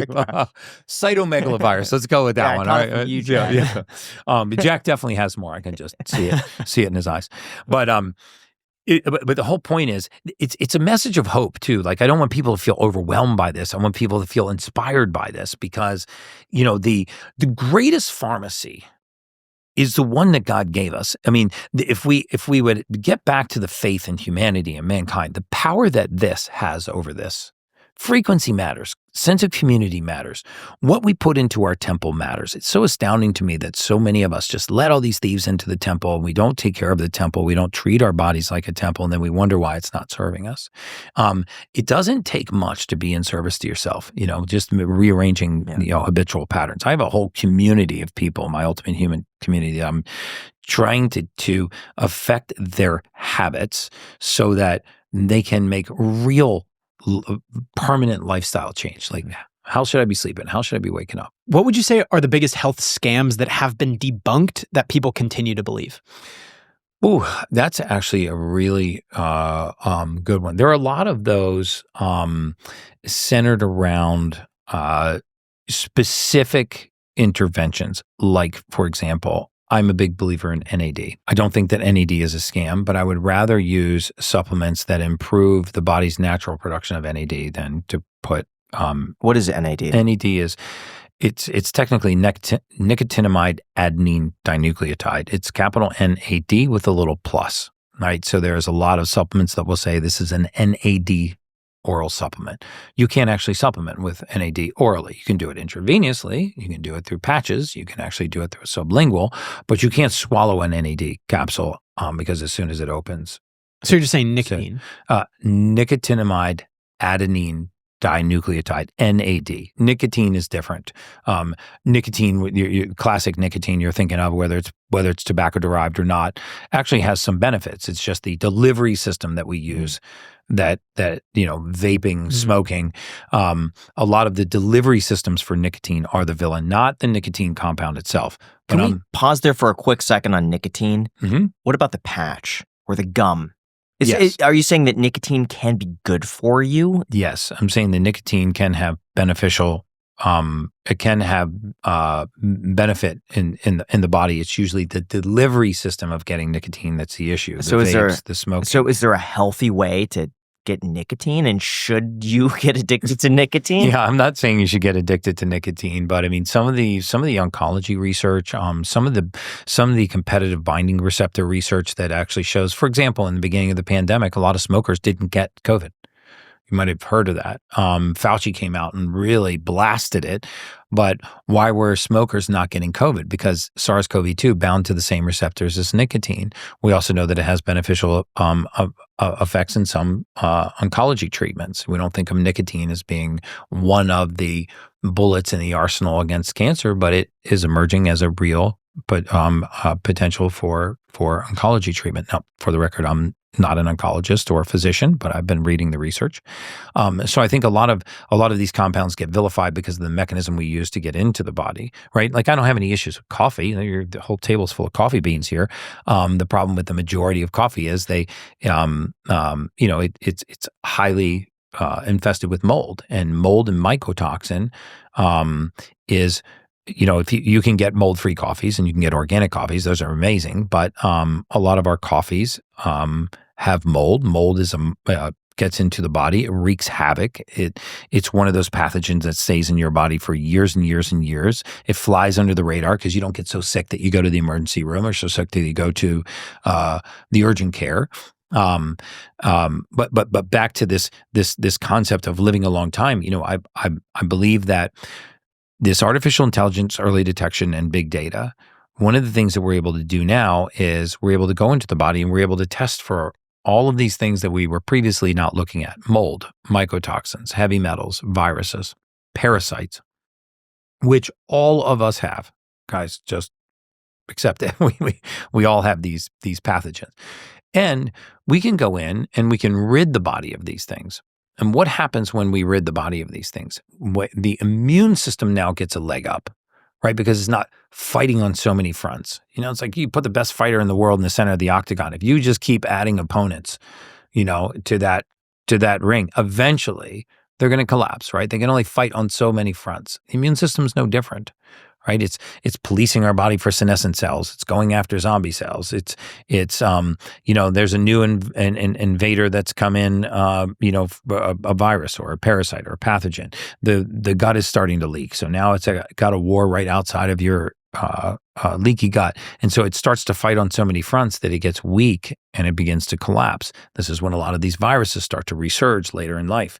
But what about the hygiene hypothesis that suggests that people do need to get certain sicknesses and viruses and stuff like that, so then they can train their immune system to then be able to fight it off? That's why a lot of people during COVID, when they stayed indoors, they all got sick afterwards because they didn't have all of these influences and stuff. Bacteria. I will tell you the worst thing that we ever did to humanity during COVID, full stop, and this will probably cut your audience right in half, was residential quarantining, masking, and social distancing.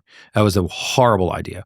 The body responds very well to certain stressors. They're called hormesis or hormetic stressors. So cold plunging, for example, is a hormetic stress, but your body responds very well to it. So if you don't load up your bones, they don't strengthen. If you don't tear a muscle, it doesn't grow. If you don't challenge the immune system, it weakens. So what you saw was the global effect of the weakening of the immune system. We basically shoved everybody indoors, took human beings out of contact with other human beings, and we weakened the immune system. And then what happened on the backs of the pandemic? Oh, monkeypox. What the hell is monkeypox? I don't know. I've never heard of monkeypox. No, it's always been around. It's just such a weak virus. We never thought about it. And now it's infecting people, and bird flus and all of these different strains. We're on an 8th version of Omicron, the SARS mutation. So the best thing that could have happened to you during COVID was to get a natural infection and develop a natural immune response, right? So we're realizing that the more human beings are in contact with other human beings, the stronger our immune system is. Just like the more you load your bones, the stronger your bones. The more you challenge and tear your muscles, muscle hypertrophy and muscle hyperplasia, the stronger you become. That's why I believe that aging is the aggressive pursuit of comfort. And so many of us are aggressively pursuing comfort. We regulate our body temperature. Our air temperature. We regulate all of our lighting. You guys can make it the surface of the sun at 1 o'clock in the morning in here if you want it, right? That's not natural.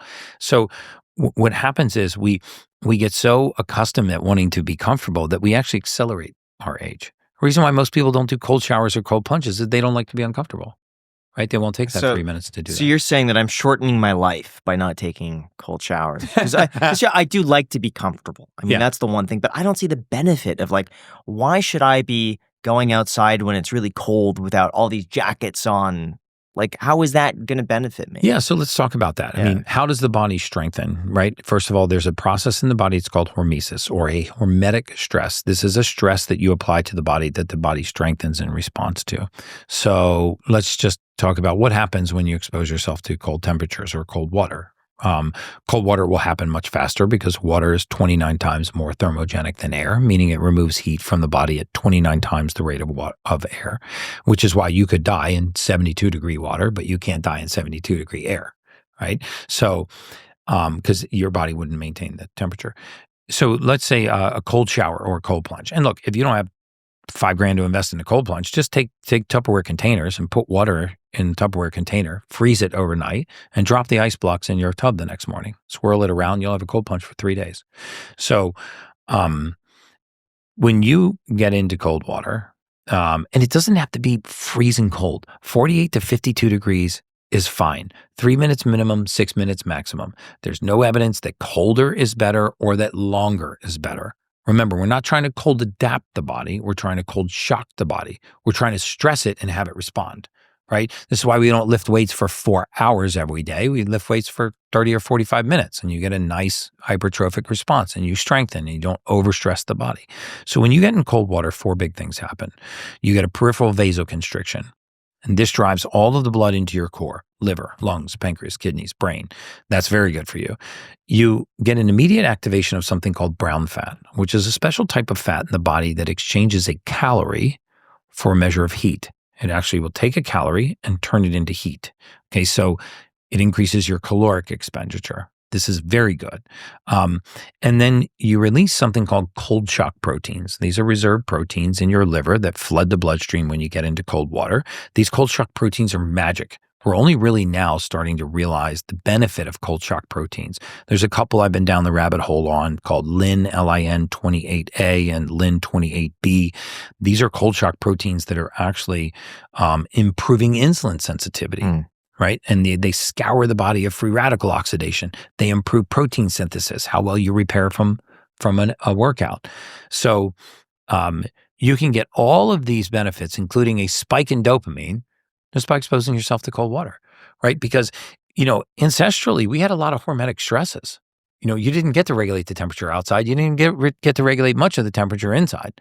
You didn't get to regulate your lighting so much.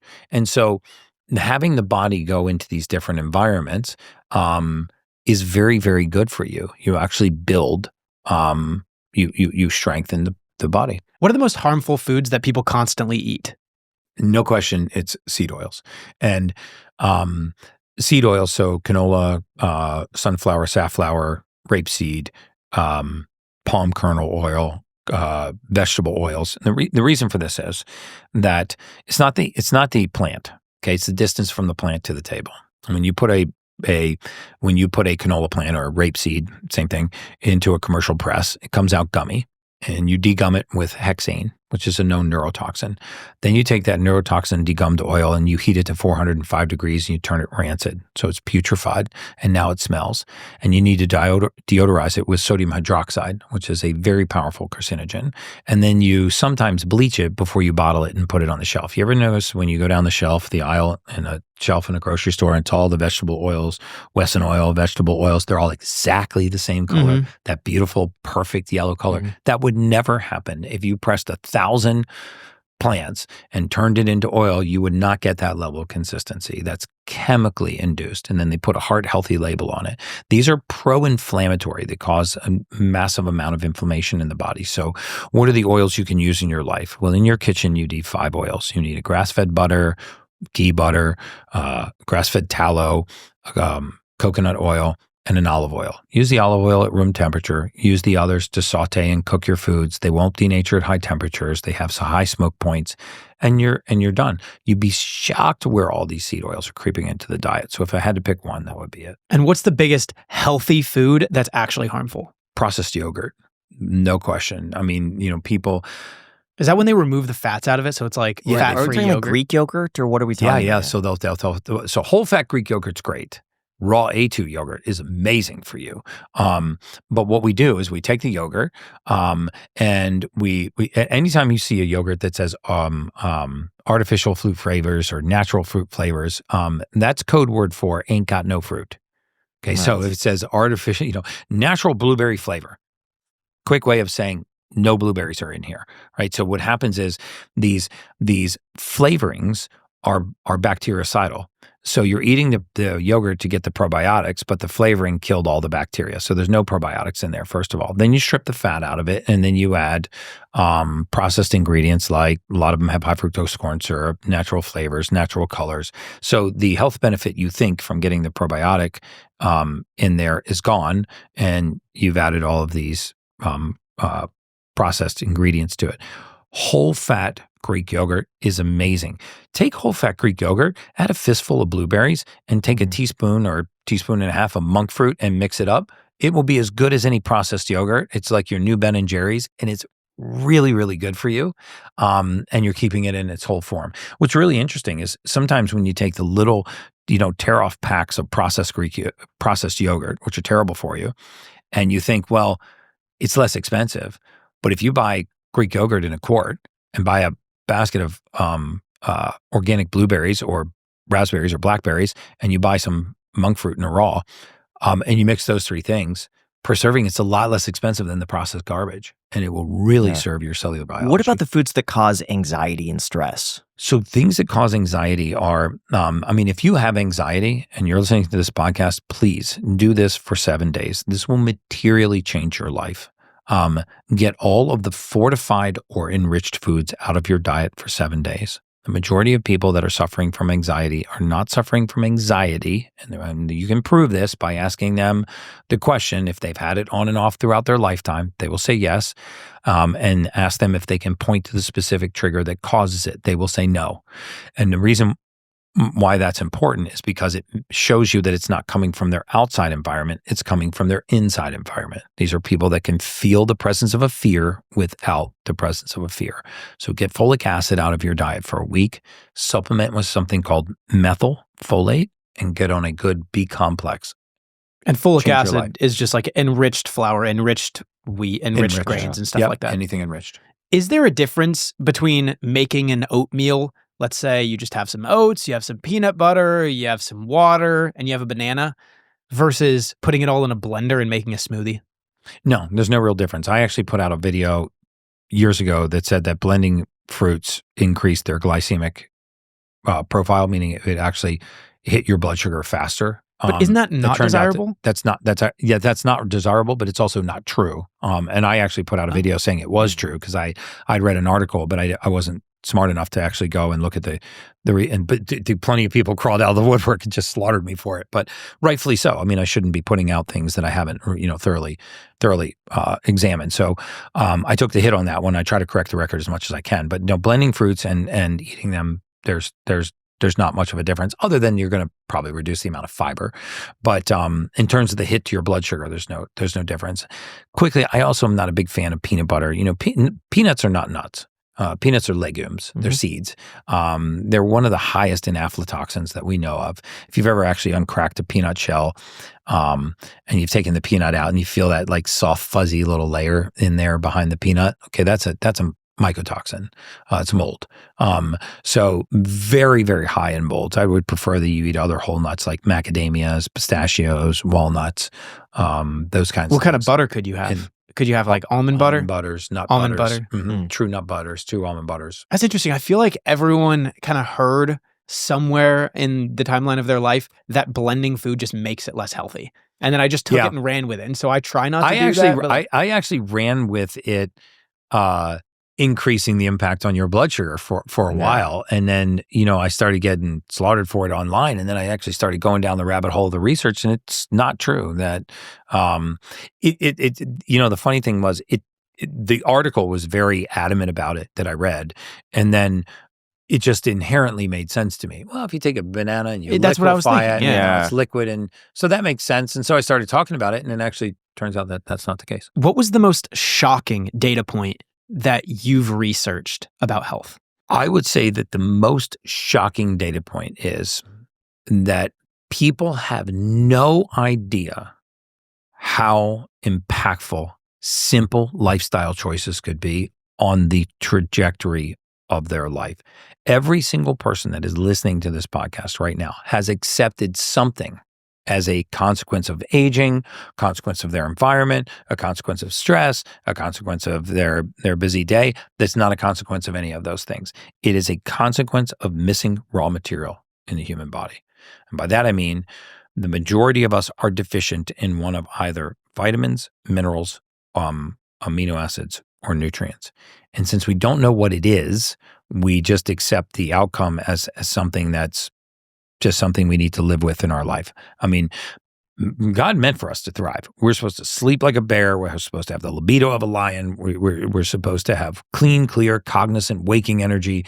We're supposed to have, enough energy to get through our day. We're supposed to have healthy short-term recall. And people just accept that these are not a part of their life for one reason or another. And the truth is, if they just be a little bit more intentional about their habits, what they eat, and what they're supplementing with, and I've already told you a couple of my favorites, massive changes. How do you balance being healthy and longevity with just enjoying life? Like, I heard some sort of statistic that like eating a hamburger was equivalent to like a certain amount of like a cigarette. I don't know that that's true. I think a lot of times we're blaming the butter for what the bread did. When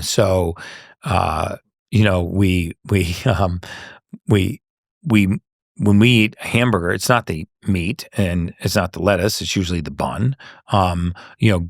Grass-fed ground beef is one of the healthiest, most nutrient-dense foods that you can eat. I eat grass-fed ground beef all the time. In fact, I eat these organ blends because I don't like the taste of organ meats, but they'll blend it with ground beef. Is amazing for you.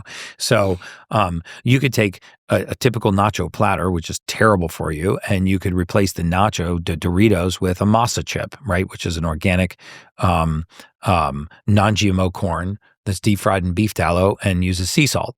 Now you have a Dorito, a healthy form of a Dorito. I love these masa chips. You can then shave raw goat cheese on top of it and then slice some avocado. This sounds cover expensive. It in grass-fed butter. How much more expensive is it to do that than just get the nachos for like $10.99? What's really interesting is, there's this whole launch of GLP-1s, Ozempic, Wegovy, Mounjaro, these GLP-1 agonists. And GLP-1 is a hormone that we make in our gut. Okay, we make it in response to nutrient density.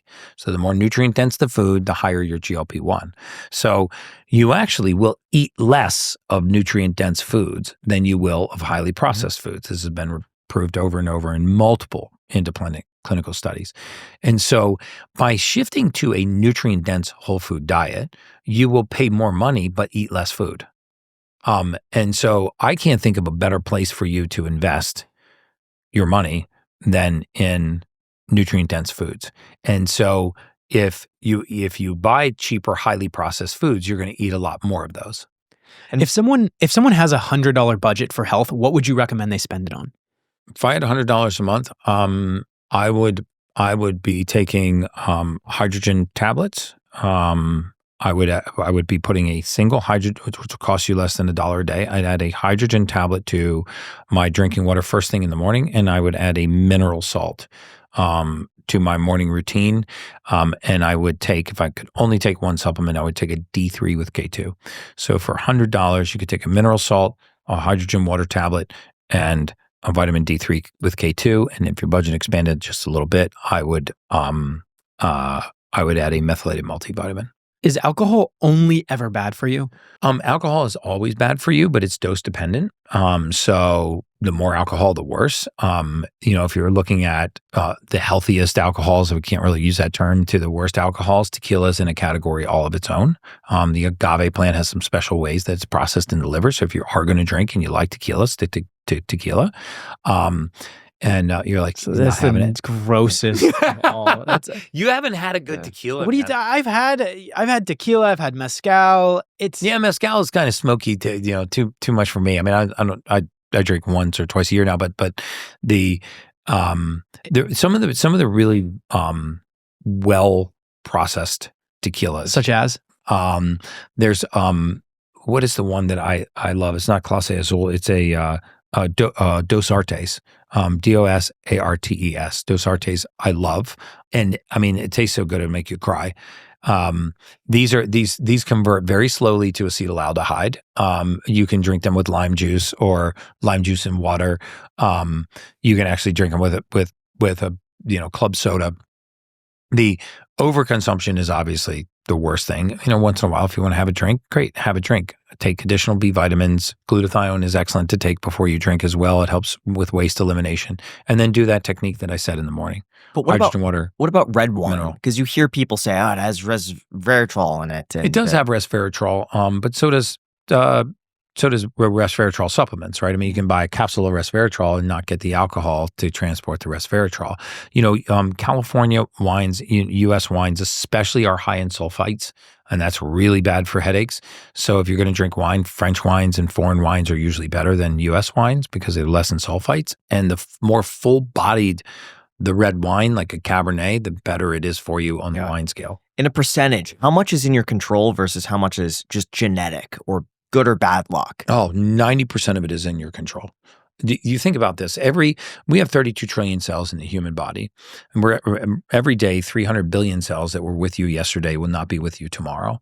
And so if you're turning over 300 billion cells every single day, then this means every 84 days, just about every live structure in your body turns over.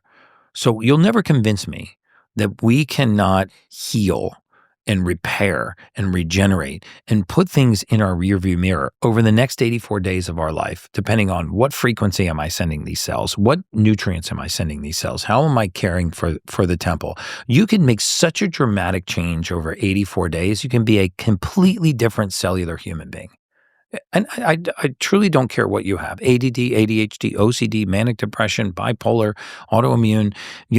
We have got to stop accepting that these things are permanent and have happened to us, and we're powerless. They have happened within us, and we are powerful to change them. And this is very true with lifestyle changes. So on the topic of biohacking, if you were to explain it to me like I'm 5 years old, how would you do it? I would say it's doing the least amount of a biohacker is trying to compress time, and they're trying to get the maximum amount of physiologic benefit from the least amount of input. So for example, you don't have time to go out in the sun and expose your skin to sunlight every day. Use a red light therapy bed. Red light therapy is incredible: circulation, inflammation, restoring microvascular circulation, kickstarting our mitochondria, forcing oxygen into our mitochondria. Now, those beds are very expensive, but there's lots of clinics that allow you to use them on a membership basis. So biohackers are trying to do things like, okay, I'm going to be in bed for 8 hours. What can I do to that bed that makes it a device to enhance my sleep? Well, I can add an 8 sleep mattress. I love that. Yeah, I do. Yeah. I use 8 sleep, and it helps my sleep scores like crazy. So I'm going to buy a device that says, okay, I'm 8 hours in bed. What can I do to enhance my time in that bed? So if you're a biohacker, you might wear an eye mask. You might actually try to have an EMF-free environment, or an EMF mitigated environment. You might sleep on an 8 sleep mattress, because it's actually going to change your body temperature as you cycle through the different stages of sleep. So what's the 80-20 of biohacking? So the 80-20 of biohacking is do 80% of it as naturally as you possibly can. Switching to a whole food diet, you cannot biohack your way around a poor diet. You can't exercise your way out of poor sleep. Fix the fundamental basics in your life first. Be conscious and intentional about sleep. Be conscious and intentional about your morning routine, and conscious and intentional about self-care. 82% of all autoimmune disease affects women, females, and not men. And why is that? Because women have a tendency to be more selfless than men do. They suffer from something called caregiver syndrome, putting the needs of others before the needs of themselves to a much higher degree. And it may be because they're meant to bear children, but they have a tendency to suffer from more autoimmune diseases, right? So the truth is, when we don't engage in self-care, if you really want to be a selfless person and give your time away to your spouse, to your kids, to your job, your career, your partners, your customers, you have to have a portion of the day that belongs only to you. Only to you, digital detox, or you guys sent me a question about monk, what did you call it? Monk mode. Monk mode. Small monk modes is better than intentional, 5 days of monk mode and then back to the rat race. So set a block of time for yourself, usually in the morning, where you are only in service to yourself. This might be a stupid question, but why does it seem like attractive women always have stomach problems? Because every woman that has stomach problems suffers from anxiety. They come from the same place. 44% of women have a gene mutation called MTHFR. It stands for methylene tetrahydrofolate reductase. You don't need to know that. I just want you to know I'm smart. So this gene mutation, which half of the population has, is this inability to convert folic acid. Again, doesn't sound like a big deal, but these women suffer from consistent gut issues, and they also have anxiety. It is so prevalent that I have never, we had more than 150,000 patients come through our functional clinic before I exited. I have never seen a woman that suffers from anxiety who did not also have gut issues. If you are that woman, I want to meet you. You're a unicorn. But it primarily affects attractive women. Because it seems like the less attractive they are, the less likely they are to have stomach problems. I feel like attractive women always have something. Like they have knee issues, or they have acute arthritis, or they have something. Acute arthritis. Wow. You know what? It could It's be very that hyper specific. it could be these that women. the more attractive you are, the more likely you are to get your way, and the more outspoken you've learned to become. I think So it's that when God you- evening the playing field is what I Maybe think it that is. could be it. Yeah. Like, Maybe the they're more like, you're too hot. I'm just going to give you some gut issues. Like, yeah. Like you can't have Yeah. everything, because Yeah. that would be It's cheating. like, you're so rich, I'm So just going to give you a sore foot. Yeah. Like Yeah, throw a little sprinkle, a little health issue Just on gonna that. give you trench foot. I don't know. I don't know Yeah. if there's any science behind it, but I'll see if maybe we'll do a hot woman study and see if there. No, I don't know if Yeah. there's any science behind that, but like most Just women, anecdotal. maybe they just happen to be attractive. But most women that do suffer from anxiety also have these gut issues. What's the dumbest biohack you've ever seen? Like the stupidest one. So I see it across the board, and it's as a category, it's taking biohacking to the extreme, right? Cold plunging, for example, 3 minutes minimum, 6 minutes maximum, 48 to 52 degrees. No evidence that colder is better. No evidence that longer is better. But what do you see biohackers do?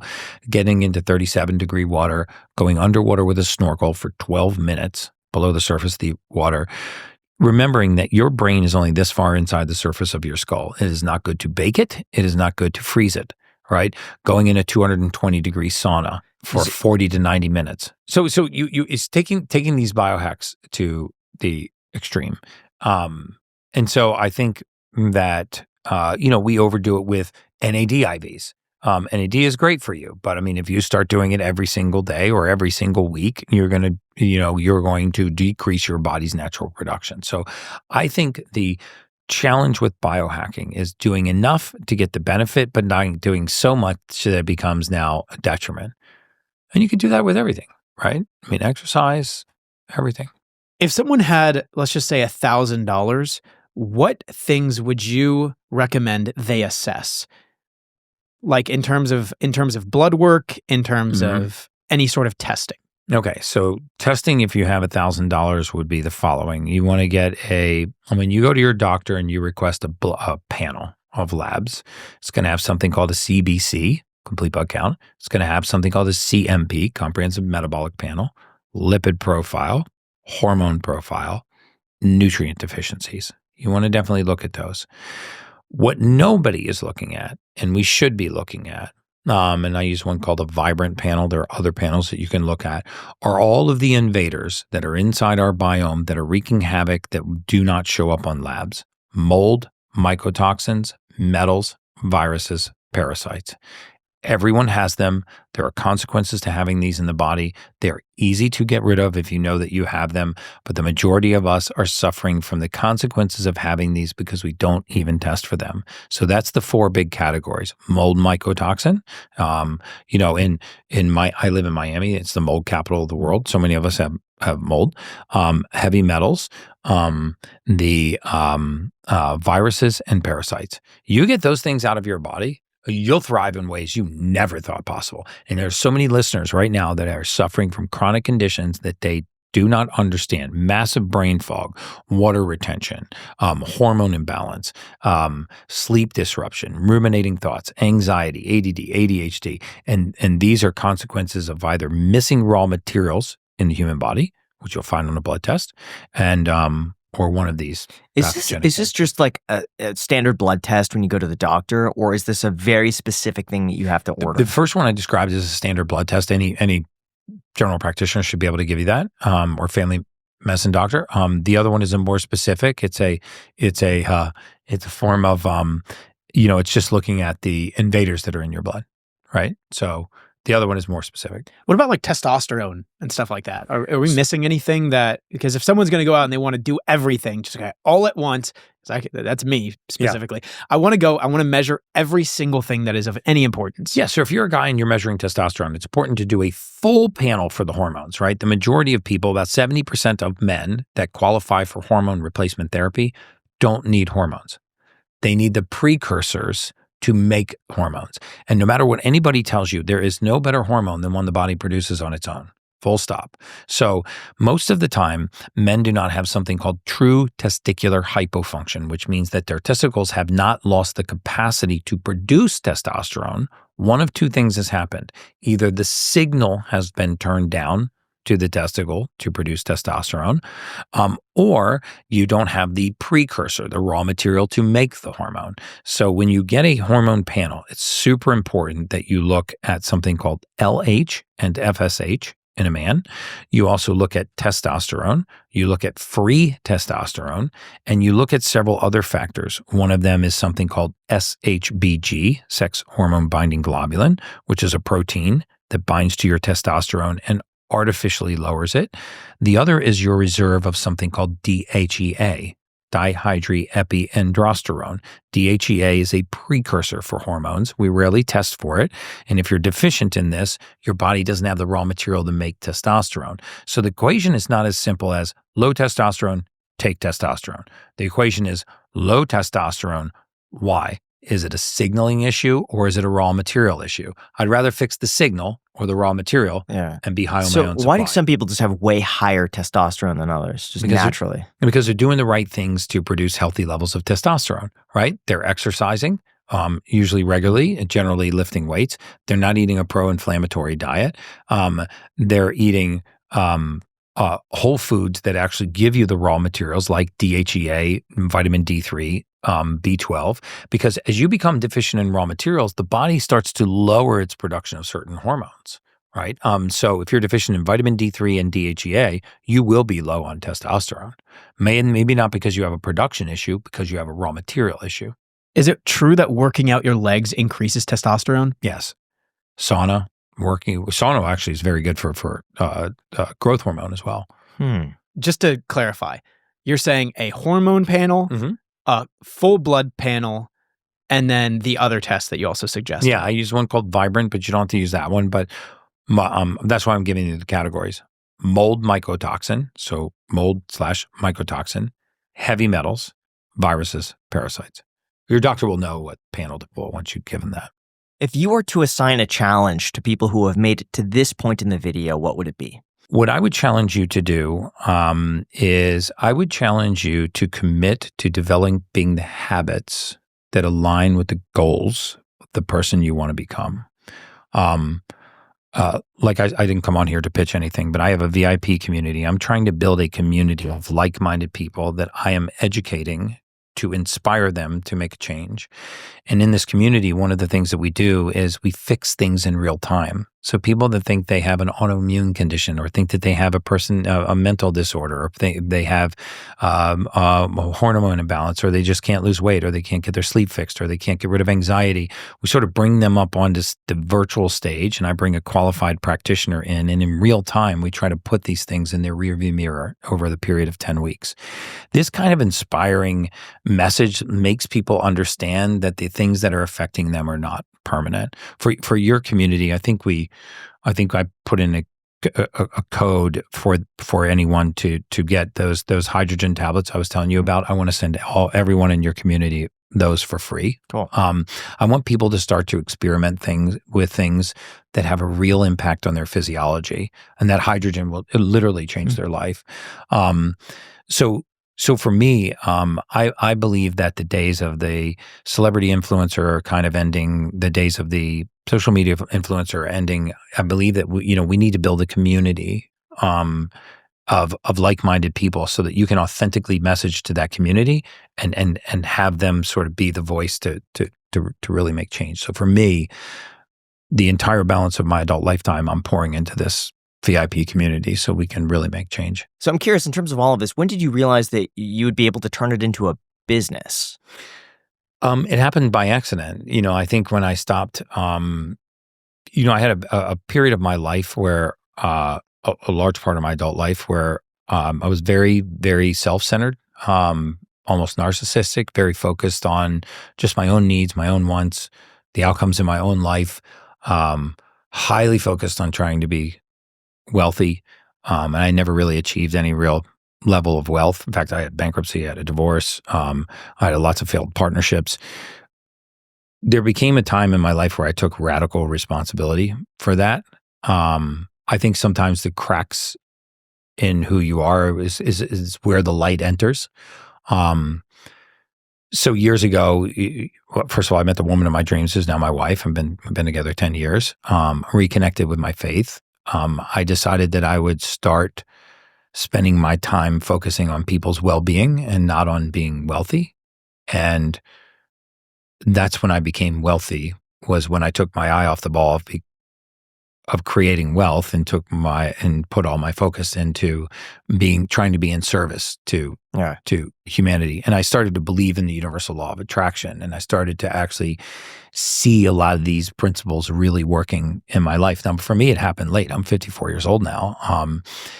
And I wish I'd known that when I was younger. You have, I think, a much more myopic view of the world, maybe a much more self-centered view of the world. I'm not saying everybody does that. But for me, it was reconnecting with my faith, getting into a really sound relationship, and committing all of my effort, my energy, my expertise in service to trying to help people live longer, healthier lives. How is your income broken down in terms of like different sources? So I make the majority of my income from the platform, the Ultimate Human platform. So it's a media platform. It's a podcast, which has ad reads on it. We write a newsletter. We host challenges. I write evergreens. I get paid for speaking engagements. And so when I started the platform, I didn't realize how big it could become, how fast it could get big. But we set some really strict parameters. Like, I would not message about any product or any service that I did not either use every day in my daily life, or I didn't have firsthand knowledge of and hadn't independently tested.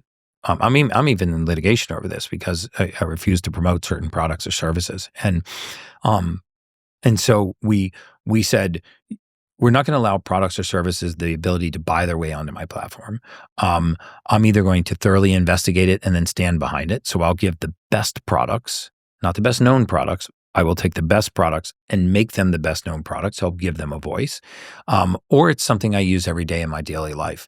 And what happened that I didn't realize, and that I, in retrospect, looking back now, was it forced us to develop this very authentic message, right? Because I wasn't messaging for a monetary reason. I was messaging because these were things that make changes, that have made real changes in my life, or I had tested in my clinics and seen it have real impact in people's lives. Those are the only things that I would talk about. I wouldn't just take an exchange of money for, becoming your influencer. I've seen, sadly, a lot of folks in my industry that I really look up to, that I consider to be mentors. Very often they'll make it to the top of the mountain and they just become a prostitute for every product or service. And I think that people are very sensitive to that. And then you can lose your audience overnight. And so for me, I didn't start to really become wealthy until I still started being very authentic about my messaging. And I had to shed my old self, because I realized the string of broken relationships and string of broken partnerships and the string of broken finances was not everybody else's fault. It was my own. And by radically taking responsibility for that and shifting into a mindset of being in service, I mean, I wouldn't consider myself extraordinarily wealthy, but I am much wealthier now than I ever thought I would be. Yeah. My life. Like, I feel like I live somebody else's life. At what point did a certain amount of money affect your perspective on life? I don't know. There's a certain amount of money that affects your perspective. I mean, you, if you're grateful for what you have, and I'm also not the guy out here trying to teach you how to, become rich. My speech is not, this is how you make a lot of money. If it helps you live a more authentic life and the byproduct of that is you become wealthy, then great. I'm not out here with the money guns and showing you my planes and my cars and, my condos, because that's not going to feed your cellular biology. In fact, I think the opposite. Before you start collecting cars and watches, you should collect biohacking devices like hyperbarics and red light beds, right? I mean, if I was going to spend $100,000 on a Ferrari, I'd rather spend $100,000 on a red light bed. Do a lot more in terms of yourself personally, because I'm just curious, because this is what I'm like really interested in, is like money, personal finance, investing. Mm-hmm. Where do you invest? Is it just in your company, or do you have like index funds or real estate? No. So I don't invest in. I've gotten burned in everything that I've ever invested in that I didn't understand. I got burned in crypto. I got burned in meme coins. I got burned in real estate. Stay away from this. I got burned in everything. Gosh. Other than investing in companies that I believe have the same purpose that I do. So, I am a shareholder in different, bone broths and supplements and things that I believe, first of all, that I can put on my platform and give a voice to, but also that I believe are in service to humanity. They serve the same mission that I do. So I will incessantly investigate their ingredients or their product or their service. And then if it's something that I think deserves a voice, I would invest in it and help give it a voice. But you don't take, let's say, 20% of that spits off to you and say, I'm going to buy this index fund and hold on to it, or treasuries. I don't. I own some Bitcoin. I own some XRP. And other than that, I have no investment funds. And I own a bunch of real estate, but the majority of my wealth is invested in companies that I think deserve a voice. That are going to be in service to humanity. If you invest in it, just let us know ahead of time so we could short it. just do the inverse. It's like, oh shit. If I give you a meme coin, we gotta definitely short it. Now I'm really curious, what meme coins? God, there was a bunch of them, man. I had a buddy come over one day and he was like, "Dude, this is going to be the best year of crypto ever," and he wrote down all these coins. And so I was like, "All right, I'll just take a." Doge was one of them. I think that one. So is this a few years ago? Is this like 2021? Yeah. And you lost money on Dogecoin? No, it just sort of didn't go anywhere. I mean, but I lost money on a bunch of these different crypto coins. I'll send you a list of the ones that I absolutely got smoked on. Yeah, because we're going through that renaissance again. It's kind of going back down, but for the last few months, it's been like meme after meme after meme. But I also think if you understand that industry, you should be putting your money into that industry. I was foolish enough to think that, with no experience and no guidance, I was just going to, I was going to be the guy to pick the next crypto. So it's interesting. Sometimes I look at things like that, maybe not necessarily meme coins, but certain stocks that I buy. And usually I'm right, but just at the wrong time. Like, but it's true. Like there are certain stocks that I ended up buying that had I just held on to them, they would have been just fine. But it's at the moment, it's just like, look at Bitcoin, man. People can't stand the volatility, but I think it's averaged over 40% a year if you 230% annualized return over the last decade. There you go. crazy. Yeah. But yeah, in the short term, it goes down 80% It's still got a lot a year. more room. But then again, Yeah. I'm not the person to give you that advice, Yeah. you know? So for me, you know, being intentional and authentic about the message has led to more wealth creation than I ever thought that it would.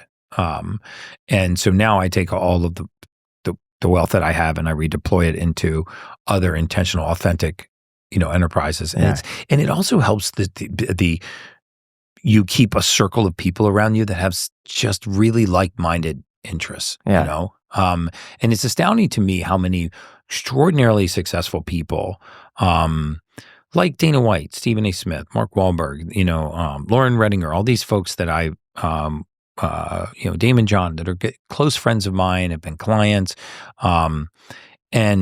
and you look at their trajectory of success, and they all have some really common themes. Like, you know, they all have really good morning routines. They all practice gratitude. They all serve a higher power. They all have a passion and a purpose. And, you know, all of them would say that as busy as I look at, like from the outside, I don't feel like I work a day in my life. I love talking about sports. I love being in the fight game. I love acting. I love, you know, building businesses. And so they're all doing what they were called to do, and they're passionate and purposeful in what they do, but they all take this time for self-service, and they all take time to practice gratitude. And so I started to realize, well, the biggest, most successful people are doing this. I should probably do the same thing. Yeah. It's been a Mark major Wahlberg shift for is me. really impressive. I mean, his physique is just he's incredible. He and I are partnered in a company together, and he was just on one of my challenges, my morning routine challenge. He was kind enough for free, logged in from France and jumped on the Zoom, and he's motivated people with like, hey, here, and don't think you have a busier schedule than that guy does, you know. But he takes time. He's very intentional about prayer. He's very intentional about his morning routine. He's very intentional about his physical fitness, and then he gives the rest of his day away. And he's a metaphor for what you can achieve if you just have that. And how do you know if you're overdoing it? Like a David Goggins, who's just like, you run 20 miles, do like 1,000 push-ups. Like, is there a point of just too much? I saw him last night. I think people like David Goggins, you know, Brian, they're showing us what's possible, but not what's probable. And I think those having those kinds of iconic figures out there is really good. You know, like a Tom Brady, he's going to show you what's possible as a quarterback, right? I mean, it's not what's probable, not what's likely, but it's possible. And I think it helps people stretch their imagination and sort of dream a lot bigger. I can be more physically fit. I can make more money. I could make a greater impact. I could, you know, excel at this career or this sport more than I think that I could. I think it's awesome to have those people that are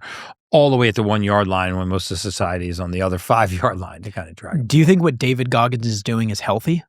I don't think that it's healthy long term in terms of, you know, the wear and tear on your joints. You know, I think eventually you pay a price for that, but he's also takes really good care of himself outside of the punishment that he gives himself now. I think long term there are consequences to having multiple fractures and putting that kind of repetitive use on your joints.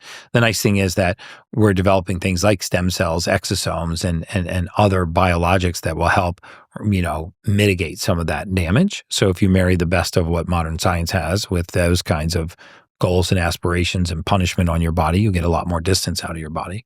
I'm going to ask you a few things. Okay. I want you to rate them, 1 being horrible, 10 is amazing. Everybody should be doing it. Okay. Just 1 to 10. Nootropics. I'll give it a 1. Cryotherapy.